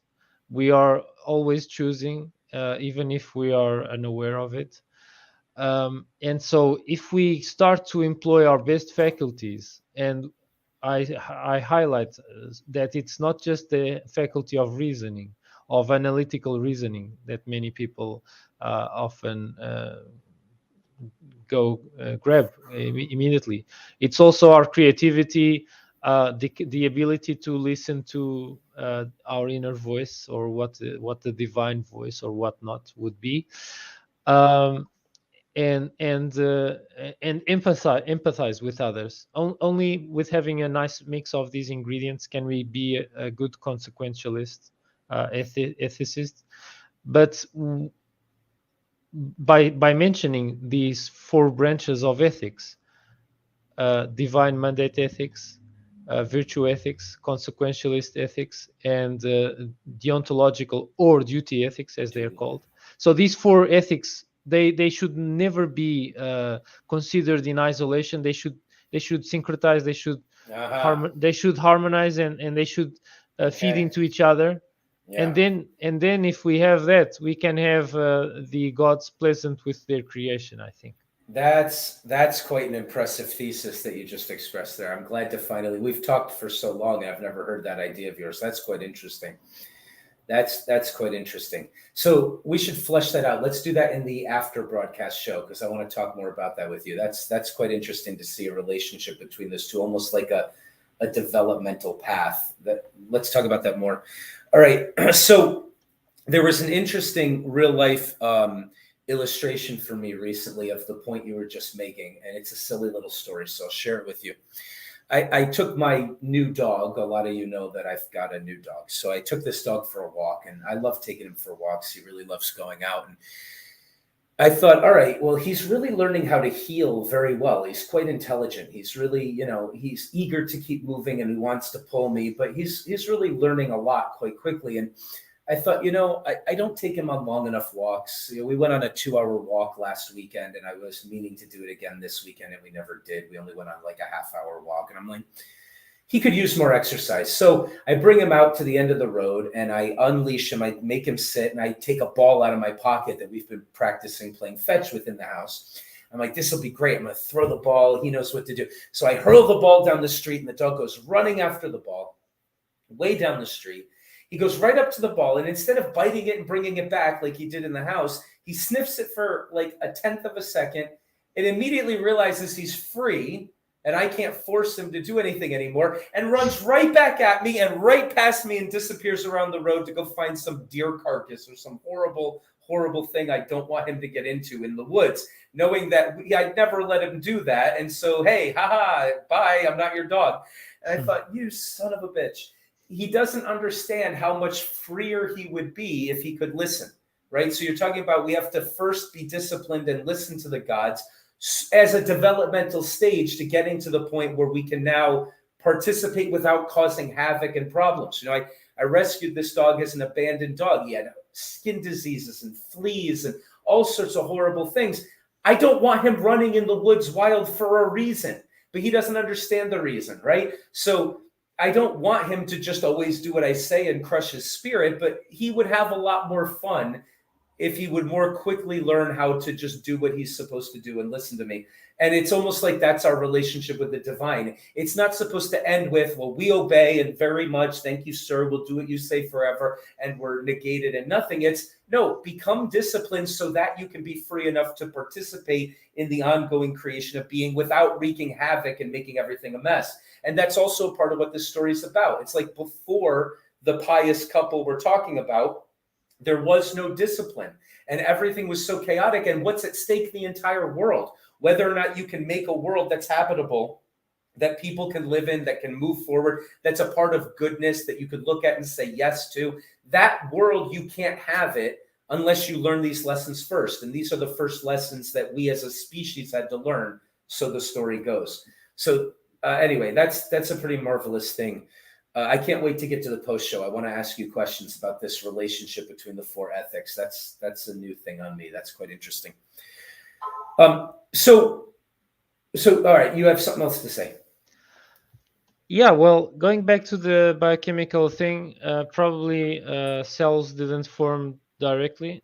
Probably it was just floating genetic material replicators in the form of molecules first. And the scientists, they are not 100% sure of this. DNA wouldn't be a good candidate as a first replicator, right, because it only too complicated. It only conserves information. It's pretty good at storing information storage, but it needs to be housed in a really safe environment. Translated, transcribed. Yeah. It needs a lot of other stuff in order to be what it is. Yeah. DNA is in a kind of a dead end in terms of where it's located in the cell. And so many scientists that work in astrobiology and the origins of life field, they believe that probably RNA molecules would be the best candidate as the first replicators, because they can store information, not as much information as DNA anyway, but these first replicators would be relatively small and simpler. And they could also catalyze reactions, which is one of the important aspects of biology, of biological molecules. Biology tends to thrive on finding ways to make chemical reactions run more efficiently without the need of such extreme environments as extreme acidity or alkalinity or extreme temperatures, or extreme salinity or whatnot. And so sure, biology tries to just, well, since the chemical reaction just needs a hydrogen atom, a hydrogen ion, I don't need the entire environment to be acidic. I just need one hydrogen ion. And so there's a molecule that holds a hydrogen ion like a pair of fingers, just puts it right in the proper place. It's marvelous how these biological nanomachines work. Actually, I was quite amazed during my classes in biochemistry at this. It's really amazing. It's really awesome. There, to kind of give justice to what happens, there are some artists that create 3D animations that showcase what the current scientific understanding of these molecules are. And of course, there is uncertainty of motion of molecules involved, Brownian motion and stuff. But it's funnily enough, even though there is this chaos involved and the molecules are all jiggling together, these specialized molecules tend to find each other. Lock and key finds each other, and things happen. And things happen especially in sequences. Like you get a sugar molecule, it's broken down in several steps and produces the currency of the cell in ATP. And the process is so elegant, and it's been handed down basically to us through billions of years of evolution by what we understand, with checks and balances, error correction, etc. That, well, we are all inheritors of a biological treasure trove on one hand, and a cultural treasure trove on the other hand. So we are all very wealthy. We just don't realize that. We are all extremely wealthy inheritors. Now, let me ask you some questions about this life thing, because I recognize what you're saying. So this RNA thing, isn't that a bit too complicated to be the original origin of how you get self-replicating stuff? Yeah, it's a fair question, because although many scientists that study the origin of life hypothesize that RNA is a good candidate, no one has ever demonstrated full abiogenesis from the constituents of early Earth to form replicating RNA molecules that then could kind of evolve in the lab to proper cells that have a compartmentalization. That as far as I know, that has never been experimentally demonstrated. So we have gaps, basically. Sure. We understand. We both understand this question hasn't been answered yet. But under the kindly glowing light of the poetry we just read, let's try to push the question back as far as we can in our imagination. That's the only reason I'm asking. I'm not trying to say, oh, you're wrong about the RNA. In comparison to DNA, RNA is a much better candidate. But then let's look at RNA. Let's say, okay, it's pretty complicated, this thing. It got more complicated after we had it. So maybe a simpler version of RNA could have been in a sea of, as you put it, chaotic ocean. I mean, you can think of the cell wall as basically a semi-permeable membrane that keeps the chemistry inside, idealized for certain things. And you were saying even on the organelle and the tiny processing level of the organelles inside the single cell, you can say, okay, this area needs to become acidic now. And then that's what allows this to happen. It's like, holy shit. Okay, well, what's happening here? What's being described is a lot like this poetry. It's saying, okay, in the milieu of chaos, Brownian motion, which might maybe the fluidity of Brownian motion, which is that dance between heat and water, which is what he was talking about, and the synthesization of that, right? Maybe this energetic thing, that's probably useful also for the origin of life. And also the war between energy and water. That's another thing he said. But okay, so let's go back now and say, okay, we've got this RNA, maybe a simple version of RNA, maybe not a 4.6 billion years evolved version of RNA, but a simpler version. Well, what is that thing? Well, as you pointed out, it's a thing that has the ability to catalyze the reactions that make it possible to read and translate what it is into other things that are life amino acid molecules and proteins, right? Yeah, well, to try to flesh it out even more simpler, even more basic, it's like, imagine a strand of RNA that folds onto itself and it has a sequence. And it's other single units of RNA can attach to it, so to form a double helix temporarily. And so it forms a double strand that copies itself, and so it creates a kind of negative copy. And then this negative copy creates another copy, but we don't have any error correction helper molecules. So at the beginning, probably were a lot of mutations. Well, wait a second. But we have an error correction in this, is that if you make a copy of yourself without good fidelity, but what you've created can make more copies of itself with greater fidelity, that thing will eventually be the only thing that's around.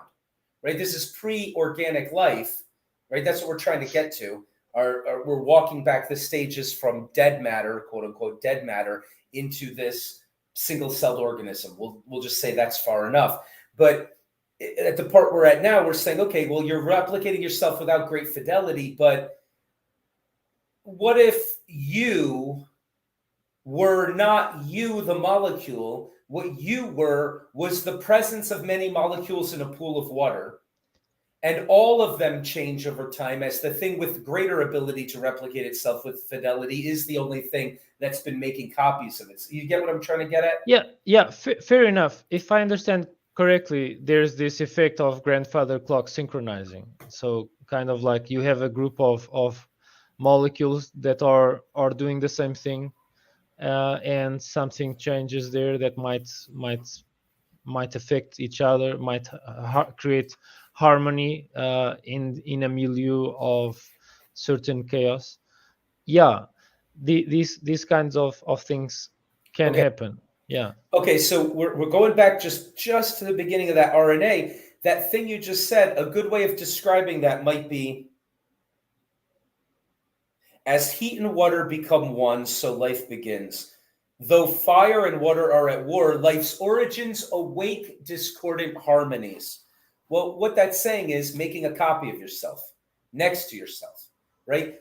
To be a discord is one thing, because there's tension and hydrogen bonding, and this thing is this thing, whatever it is that's making copies of itself, is not just at peace and you can pass over it without noticing. It's discordant, but harmony means I'm playing the same chord in two different areas, right? So the thing next to it now aligns because of those tensions. And it's a lot like, what's that type of intermolecular force of attraction of large fluffy atoms? Van der Waals. Van der Waals forces. Yeah. It's like a Van der Waals force, right? It's like the discord of the tension of the energy in this one atom induces the same discord in the one next to it. So partial positive, partial negative. It's okay, that's happening way on the atomic level.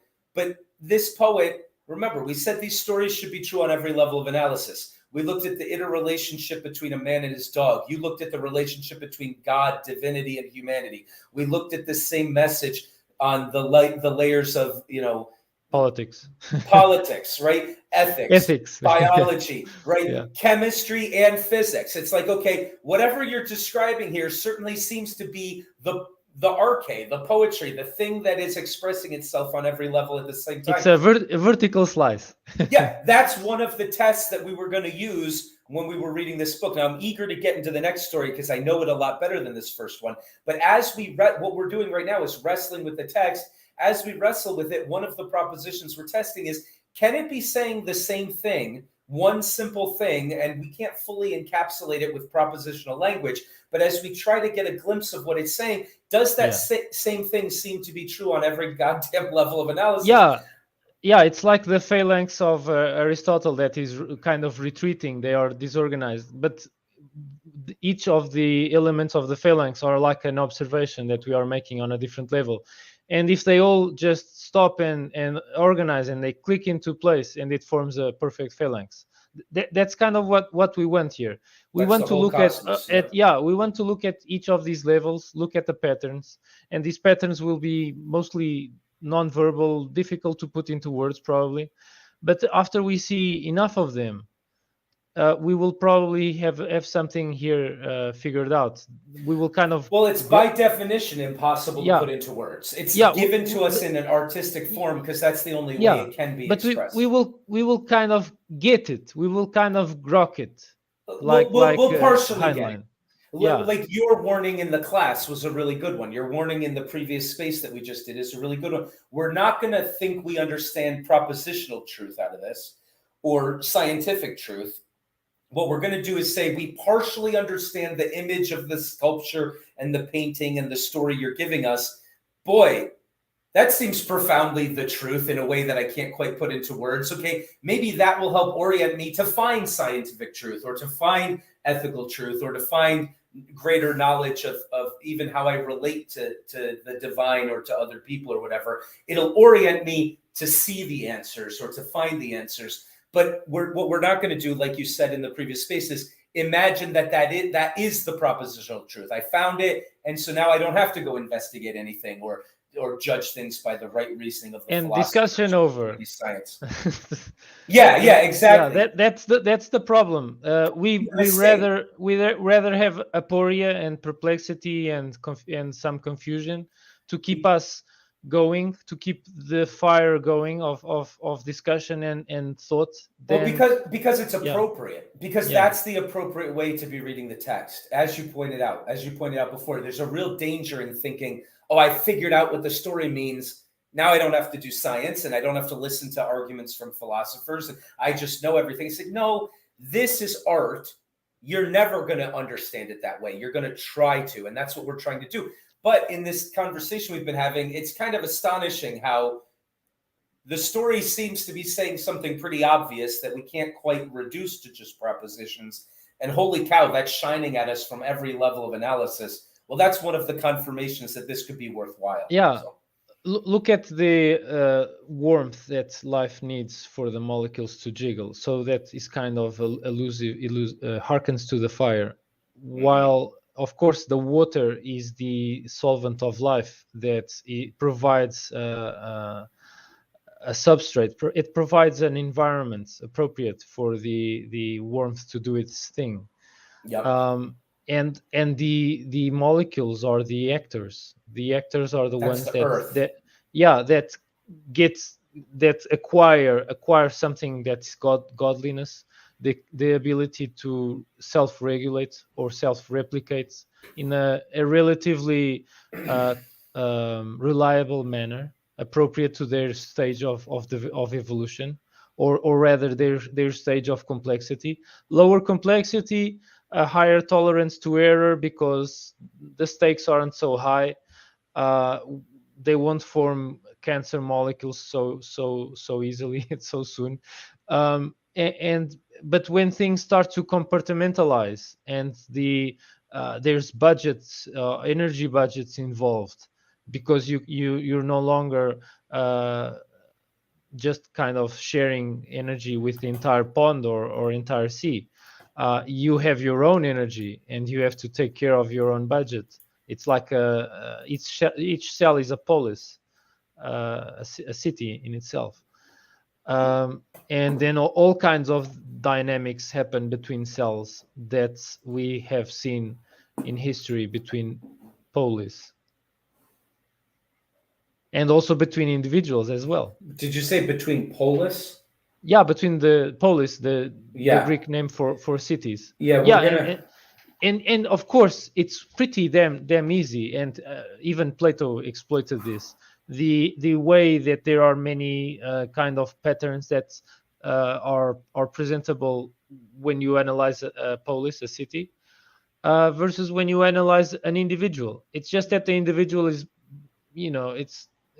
for him it was more difficult to psychoanalyze because he hadn't any psychoanalysis or whatnot, and he couldn't peer into a human's thoughts. But Plato could walk through Athens and look at what was happening, what people were saying and whatnot. That's why he made Socrates just jump immediately from individual to polis to discuss ethics. But principles manifesting in cities are pretty much somewhat applicable to individuals as well, and probably they carry through down to the levels of cells and molecules and above to nations and the entire Earth. That's what we were talking about with vertical slice in looking at this and trying to figure out wisdom that we can learn from this poem. Yeah, it's like what did Shakespeare say? He had Hamlet talk about the players. He says the purpose of art or the purpose of playing is to hold the mirror up to nature, as it were, to show these characterological personal forces that are in the world their true form or their own form, right? So this is almost like a love poem to the cosmos, and so it's describing what she is on what she is the same thing on every level of analysis, and so it's describing it very simply with this story. But oh my gosh, as we try to unpack it, look at what it's telling us about the nature of being, which is what he promised to do at the beginning. I'll tell you how everything took its promise.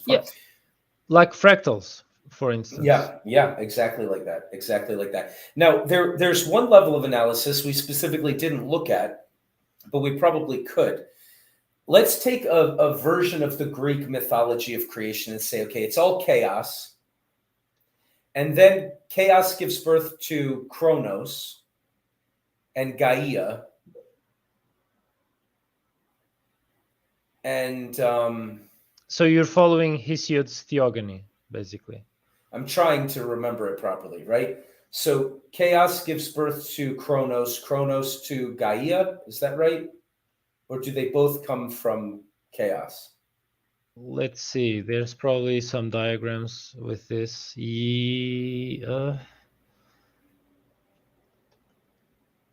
So chaos gives birth to four beings: Gaia, Tartarus, Eros, and Erebus. Okay. Gaia gives birth by herself to Uranus, which mates mother and son mate. Uranus and Gaia mate, producing Cyclope. And mountains produce Hecatoncheires, which are the sons of Gaia, and Pontus, which don't produce any sons whatsoever. Let's see. I'll share with you an image. I'll share a link with you. Where does Kronos come in here? Because I believe. Let's see, Kronos.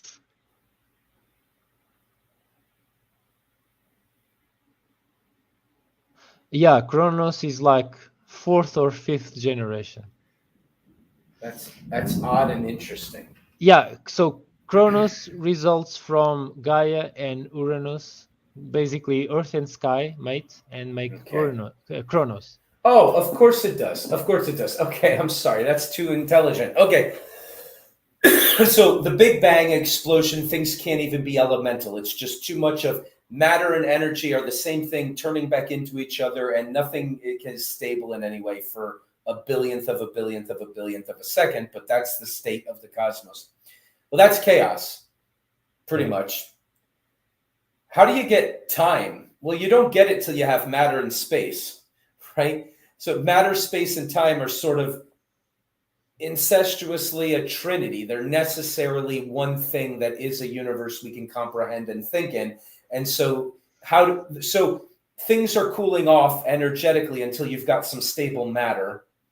But there has to be a place where the matter is and where the matter isn't. So you've got to give birth to a spatiality of not being, which is repulsive, we now know. So a repulsive non-being and a gravitational being as two unique places. And once you've got that, you have the ability for things to repeat themselves chronologically. So now you've got time. And all of that's coming in to being in billionths of a second, maybe, but the stories are taking that into account when they're trying to describe how we have a world that we're in right now. I'm sorry, you were going to say something. Well, we have what we call dark matter and dark energy. We have no idea what these things are. We have just placeholder names, to be frank. And I think people don't explicitly say that they are placeholder names enough, and so some people kind of mythologize the how the names sound, but it's just placeholder names. People shouldn't look at the name as it's not like the Cratylus of Plato, in which the names that Socrates would want were natural names. They are not natural names because we have no idea what these two properties of the cosmos are, but we have an idea of what they are doing to the cosmos. So where dark energy is found, it seems like a love principle is acting, and galaxies are possible, and galaxies work properly and are regulated by dark matter. And what dark energy does is to keep things from falling into each other too much. Dark energy is like hate, somewhat. I'm drawing from Empedocles and current day cosmology at the same time. Is dark energy that repulsive force I was referencing? That's what that is? Okay. Dark energy is what is, according to the physicists, causing the universe to expand at an increased rate, at an ever increasing rate. Yeah. But if it weren't there, probably there would be a big, after the Big Bang, there would be very quickly a big crunch, and we are still experiencing the Big Bang. Basically, we are still an explosion. We are all Big Bang. We are an explosion. Or if the Big Bang theory is wrong, we are just kind of droplets from a tap or something like that. So what allows what allows this explosive expansion of incomprehensible nothingness to cool into something? It's not going to do it unless there's this other force. You called it dark matter, but it's this gravitational force of things coming together that allow you to have illumination and stars and complicated evolution and all the things on each level of analysis that we're looking at. There's a force or will in the history of the cosmos to the creation of new and complicated things.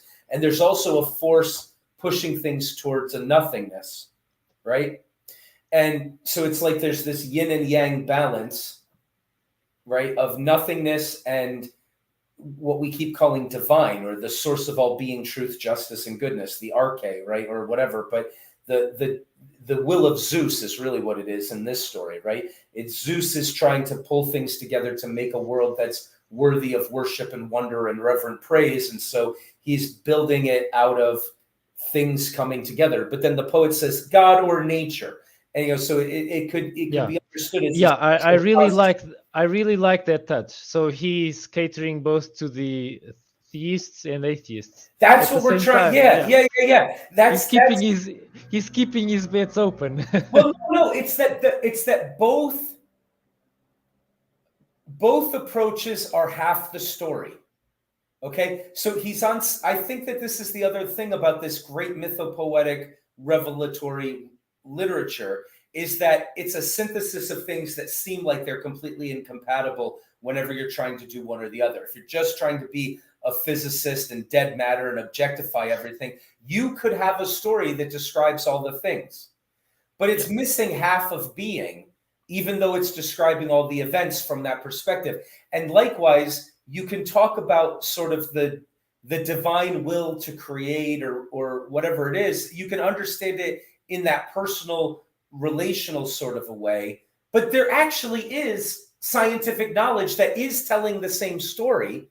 It's not that you have to pick between the two. It's that, first of all, both of them are only half the story. If you never understand the material perspective, then you're only getting half the story, and it's a great half, but it's saying the same thing that the other half is saying. So I think this is sort of, like you said, it's not shunning anybody from either camp. It's allowing them to experience it. So it's. I would even go further. I would say these are the best attempts humanity has at their disposal for now. Maybe even none of them are entirely correct. But they are the best. But they are the best we have, and I think we shouldn't spare any tricks. We should look at all the reputable opinions, all the endoxa. We should give them a shot, because who knows, dark matter and dark energy, or what we call by those names, they might be entirely natural phenomena. They might be completely inanimate and just running some lines of codes or laws of the cosmos, so to speak, or they might be something with more agency, because we don't see dark matter equally spread all over the place. Some galaxies are gifted with more dark matter. They become larger and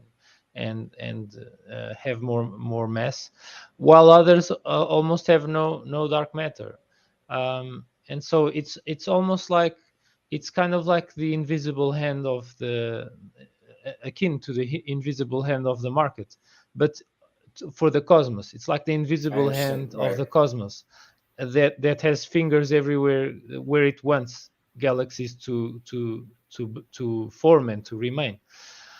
Yeah. So the one thing I want to suggest, though, is that I think it's possible to no longer feel the need to pick between the two stories. I think they're both partial approximation of the one thing that's the actual truth, and that with stories like this, we can kind of get at that and realize it's saying the scientific truth and the objective truth and the subjective truth at the same time. That I don't think you need to pick between the two. It's not that one is right and one is wrong. It's that they're both, as you say, partial approximations of something else. Yeah, probably it might be legitimate to look at them and claim that they are not a true paradox. We don't need to look at them as necessarily mutually exclusive. They can be syncretized. One of the ways that could be is to say, well, if you want to describe the entire universe, the picture you're going to give us is going to depend on which part of the universe you're standing. So if you're at the top of a mountain, you can describe everything. But if you're in the bottom of hell, you can describe everything. And your description is going to sound like it's using very different terms, but it will still describe everything, right? So it's like you can't get away from the fact that your perspective is what inclines you to emphasize a certain to utilize a certain language and emphasize certain observations. But you're still, your description of the entire cosmos is limited by a point of perspective. And the dead matter perspective is like the hell perspective, right? It's like we own nothing, we're in charge of nothing, there's no meaning to anything, and all eternity passes us by every instant, right? That's like a hellish perspective. Well, it's quite a useful perspective. I shouldn't even say hell. Let's say a Hadean perspective, where maybe the Christian notion of hell is a suburb of that Hadean realm. But we don't have to talk about it with the connotations of a Christian hell. We can talk about it as the perspective of dead matter reaching up in potential for something that's transcendent. Whereas you can also talk about it from the Apollonian, from the mountain looking down, from Mount Apollo or Mount Olympus looking down and say, here's why I'm doing all of this. And here's all the meaning. And I have limitlessness, but I'm in love with what is limited. And so I'm aimed toward the limited. Like Nietzsche was talking about being elevated and therefore looking down, or being low and therefore looking up because you long for elevation, right? Or maybe to put it in other terms that are more contemporary. Are we living inside a zombie universe or a universe that is rich with vitality? Well, I think the answer has to be the second. I mean, you're going to get a description of a zombie universe if you decide the way you're going to describe it is by banishing all consideration of the subjective. But it's you that's inclined to do so, right? It's like you have a personality and it's like something to be in the world. So you already know that that's a part of being. It's weird to say the thing I know empirically, the thing I have the most evidence for, is the thing I'll disregard, and that's what's going to make me have a more accurate view of everything. And Descartes drops in the chat. Yeah, you cannot exclude the cogito part of the thing, and with it comes so much ramifications. Although you aren't entirely certain of these ramifications, but there needs to be a substrate for the cogito part, whatever it is. You know what's interesting is that there's an incompatibility of the two languages that I was glossing over a second ago. And it's almost like, so Descartes said, I exist in the mean between absolute being and absolute chaotic nothingness, right? I'm here in the middle. Well, it's like from this extreme perspective, you have the material as defining everything. From this other perspective, it's all God's will that's defining everything. Where do we live? We live in the Dionysian middle, right? We actually have the ability from our privileged vantage point to sort of get a glimpse of what's up the mountain and also how low the pit goes, right? It's kind of a privilege to be human in a lot of ways, right? Like as we're wrestling with what you said, refining and getting a better version of the story, we have a very privileged position from which to do that, because we can sort of see both extremes and kind of imagine and kind of reach and get to both extremes in potentia, right? Like the lowest pit of hell or the highest heaven. Maybe not each one of us. I can't get to the highest part of heaven perhaps, but some people can. And so we sort of have access to both the realms, whereas the subjective has nothing in common with the absolute objective language. And so they're completely incompatible. They don't understand each other. And yet we can see they're saying the same thing. That's the best way of putting it. They're both saying the same thing.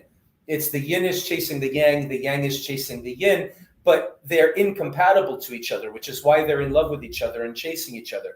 The chaotic universe, imagine no gods at all. Imagine no divine presence at all. What is this universe? It's it's a yes saying to the potentiality of how about this, how about this, how about this, let's be something. It's like subatomic particles popping in and out of existence at all times in all bits of empty space. Empty space itself, as you pointed out, has an energy, and it's a bubbling brew of potentiality that's popping in and out of existence all the time. So it's reaching towards being as much as it can, whereas the divine is sort of eternal being, but it's omnipotent.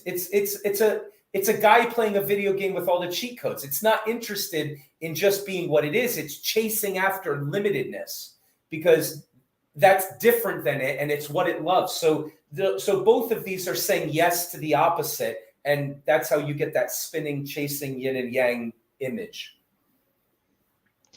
How does that strike you? Yeah, it's a pretty good stab at expressing being. I'm sorry, go ahead. While I was listening, I was also remembering Carl Sagan, who tried to use mythopoetic language with some success, I'd argue. Mm-hmm, yes. But he used the best that science he could get from science, and he wrote also something similar to this. He went for writing the origins of the cosmos, so cosmology, wrote about the origins of human beings informed by Darwin and other biological advancements.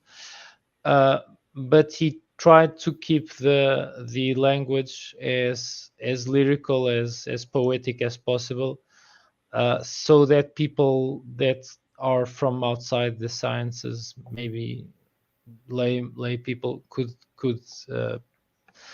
how should I say it?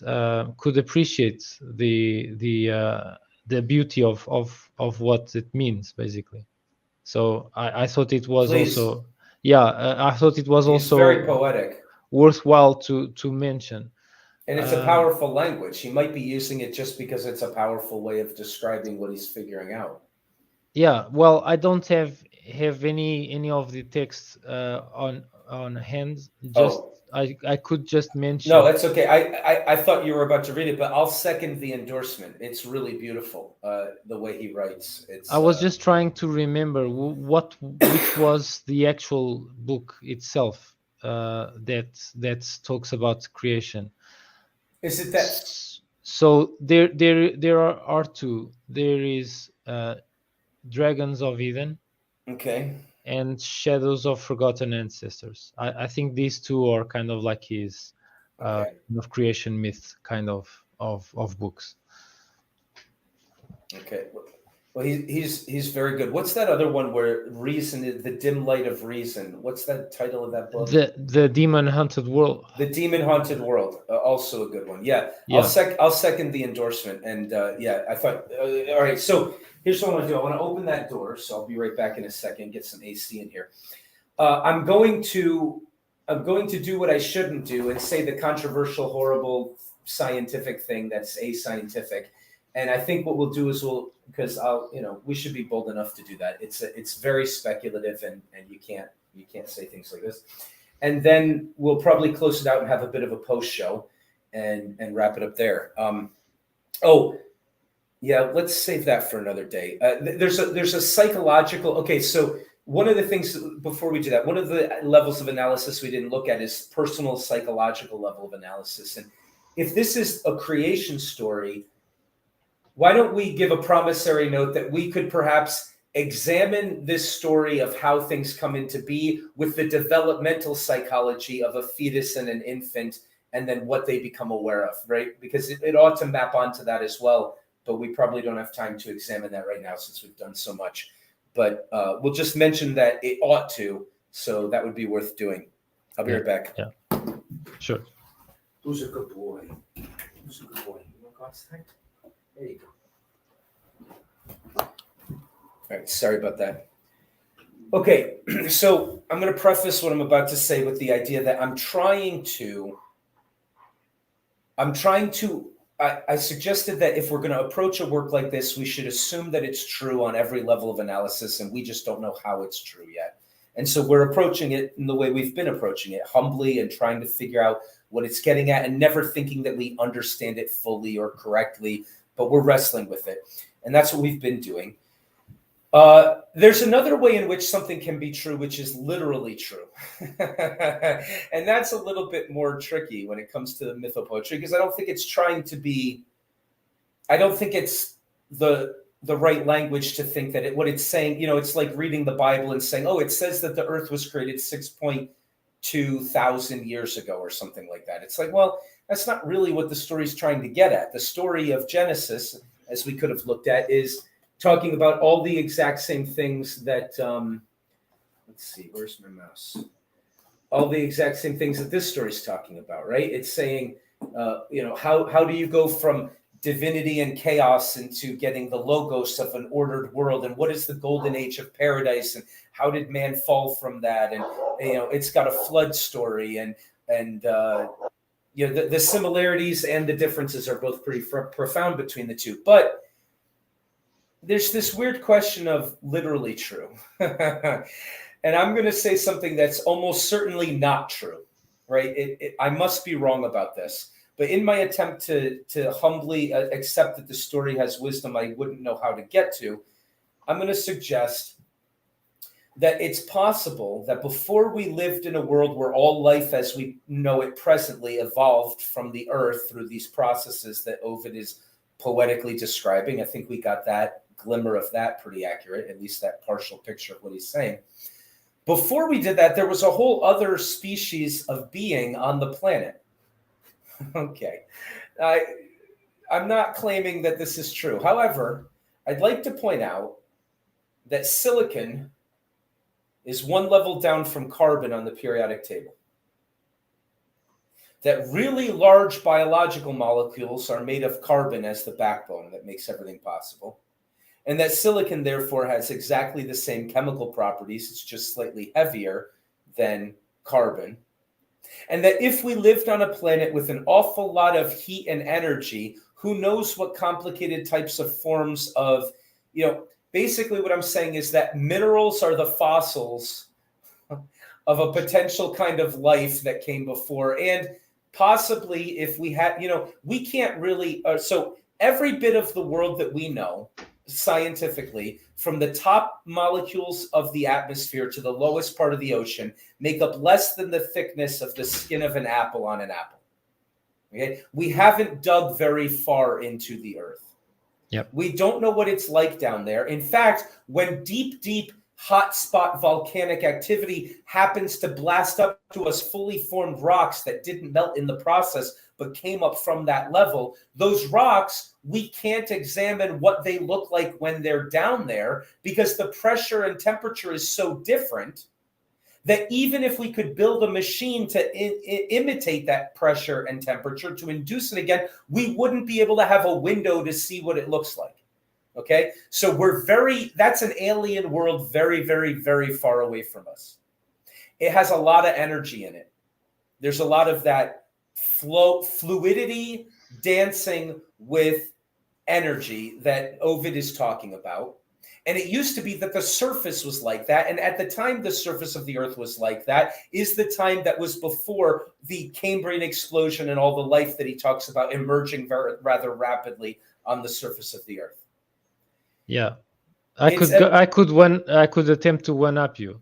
I'm still not going all the way yet, but I think you see where I'm going with this. So go ahead. Imagine on the surface of a neutron star, the lasagna, spaghetti, and whatnot, and pasta of the nucleon of this nuclear matter, super compressed, could organize in life, basically. Very nice. And it would probably have a natural history way faster than ours because the energy levels are much higher. Okay, very nice. Very nice. Okay, so you saw where I was going with this. It's life as we do not know it, basically. As we may never be able to know it, right? It's in such an alien, it's very hard for us to communicate with something like that. Yeah. So very good. You did one up me, and that's exactly where I'm going with this. And it's a pretty ridiculous thing to say. However, what we're both doing right now is adopting the kinds of thoughts that Ovid had. He wasn't thinking about, here are a series of facts I know. He was thinking, here's the nature of the dance of the harmonies of the forces that I know make up what being in the cosmos is like. And here's how I know they have or will necessarily play out in some way. And if we take those, I mean, this is really speculative, right? Nobody's claiming to say, publish me in a peer-reviewed journal article right now about this. It's all completely speculative. However, what he got right that we do know he got right was pretty profoundly amazing. And we can even see the way in which this prophetic voice is thinking and say, okay, well, what if I think in that way? And just say, okay, based on technology today, it might be 10,000 years before we have the ability to generate and perform the experiment that would test the next claim I'm making. But I'm saying there are giant biological creatures made of silicon swimming in the magma underneath the crust of the earth. Now that's retarded. That's utterly retarded and makes no sense, except that there's no way something like that could communicate with us, because to come up here would be to crystallize and break into pieces as rock. And so I'm making a claim that I know is laughable because we don't have the ability to empirically test it or even hope to empirically test it. But it is a claim that is, in theory, hypothetically, like empirically consequential, right? It could be proven to be true or false someday in the far distant future. And the only reason I'm making the claim is that, well, you know, silicon and carbon are related and all of that. And so I'm just saying the way matter like that interacts with energy and fluidity and patterns that can emerge is that it produces life, says Ovid. And I don't see any reason to think that it wouldn't. I think it's an anthropocentric assumption we always make, that the development of science always proves wrong as science does develop. So it's a weird and crazy claim, and I'm not asking anybody to agree with it. And I'm not even sure I think it's likely to be true, but that's all I wanted to say. It's an open question, and it's a ridiculous question. We can't settle it. Yeah, we should entertain open questions because they are catalysts of thinking, and we shouldn't stigmatize these questions, and neither be uncomfortable by the fact that probably we will never see them answered. Well, there's no stigmatization from the mythopoetic perspective. That's what gives you the insight, and it's totally fine to speculate. But scientists are like, well, we have no evidence of that. Well, I know you have. You couldn't have. And I'm not saying it's true, right? I'm not saying it's scientifically true. I'm saying just wait 10,000 years. You'll figure out that it's true. Well, okay, that sounds like a crazy thing, but that's what Ovid's doing. He's talking in a way that's inappropriate in science or philosophy, but that is amazingly profoundly true in its description of understanding being through this relational perspective with it. And anyway, you went even further with the surface of a neutron star, which is quite interesting to me. That's quite interesting. Lots of energy, this ability to come together, to be in discord, to have patterns that could be replicatable. All of that makes sense in that environment you're saying. And the environment has so much more energy. It's almost like angelic creatures or some weird type of life form that you couldn't even imagine would. So here's the weird part from the mythopoetic is that if we think in the way Ovid's thinking, we'd say, oh yeah, of course that exists, but you know, I can't claim it scientifically because we'll never interact with it, but of course that's real. And it's like, well, who's being arrogant here? The scientist who says, because I haven't seen it yet, I know it's stupid to talk about, or the person who's so in tune with the way being is that he says, oh, look, I can tell you how evolution of our life happened. And I can use those principles to understand that's the way being is. It springs up everywhere. Biology emerges out of physics and chemistry wherever it can. And all it needs is the force of Zeus or Jove, or the gravitational desire to pull things together to make more complicated forms. And it needs the dance between the cooperation of energy and fluidity and the disagreement of energy and fluidity, right? So fire and water are at war. You can get discordant energy tension that can induce harmony in the thing next to it and make patterns that replicate. And also the water itself can embody that energy and hold that heat, which means it has Brownian motion and power. It's like, okay, fine. If getting those two elements is all you need, for biology to emerge. Well, it did emerge here, and you seem to be describing it pretty profoundly. But we could take that principle and say, I bet that it emerges wherever those principles are there. And it's a silly idea, but anyway. Just take the history of life on Earth by what we understand through the fossil record. The earliest fossils are after a fifth of the history of the Earth after its formation. So four fifths of the natural history of Earth have life on it. So life formed pretty quickly after the Earth cooled down a bit. Just chill down planet, and life just does its thing. Provided there are the ingredients and some other nice conditions. So we just need to check under the ice sheets of Europa and Enceladus with a bit more attention, and we'll probably find something interesting. Now I see. I could be misreading the poetry, because you're right. That's life like ours, and we could find that under the ice sheets, perhaps. And Ovid predicts that for sure. But maybe, so what I'm trying to say is there was a type of life on a kind of planet before all of this evolved, according to the poetry. And that's pretty weird. And probably.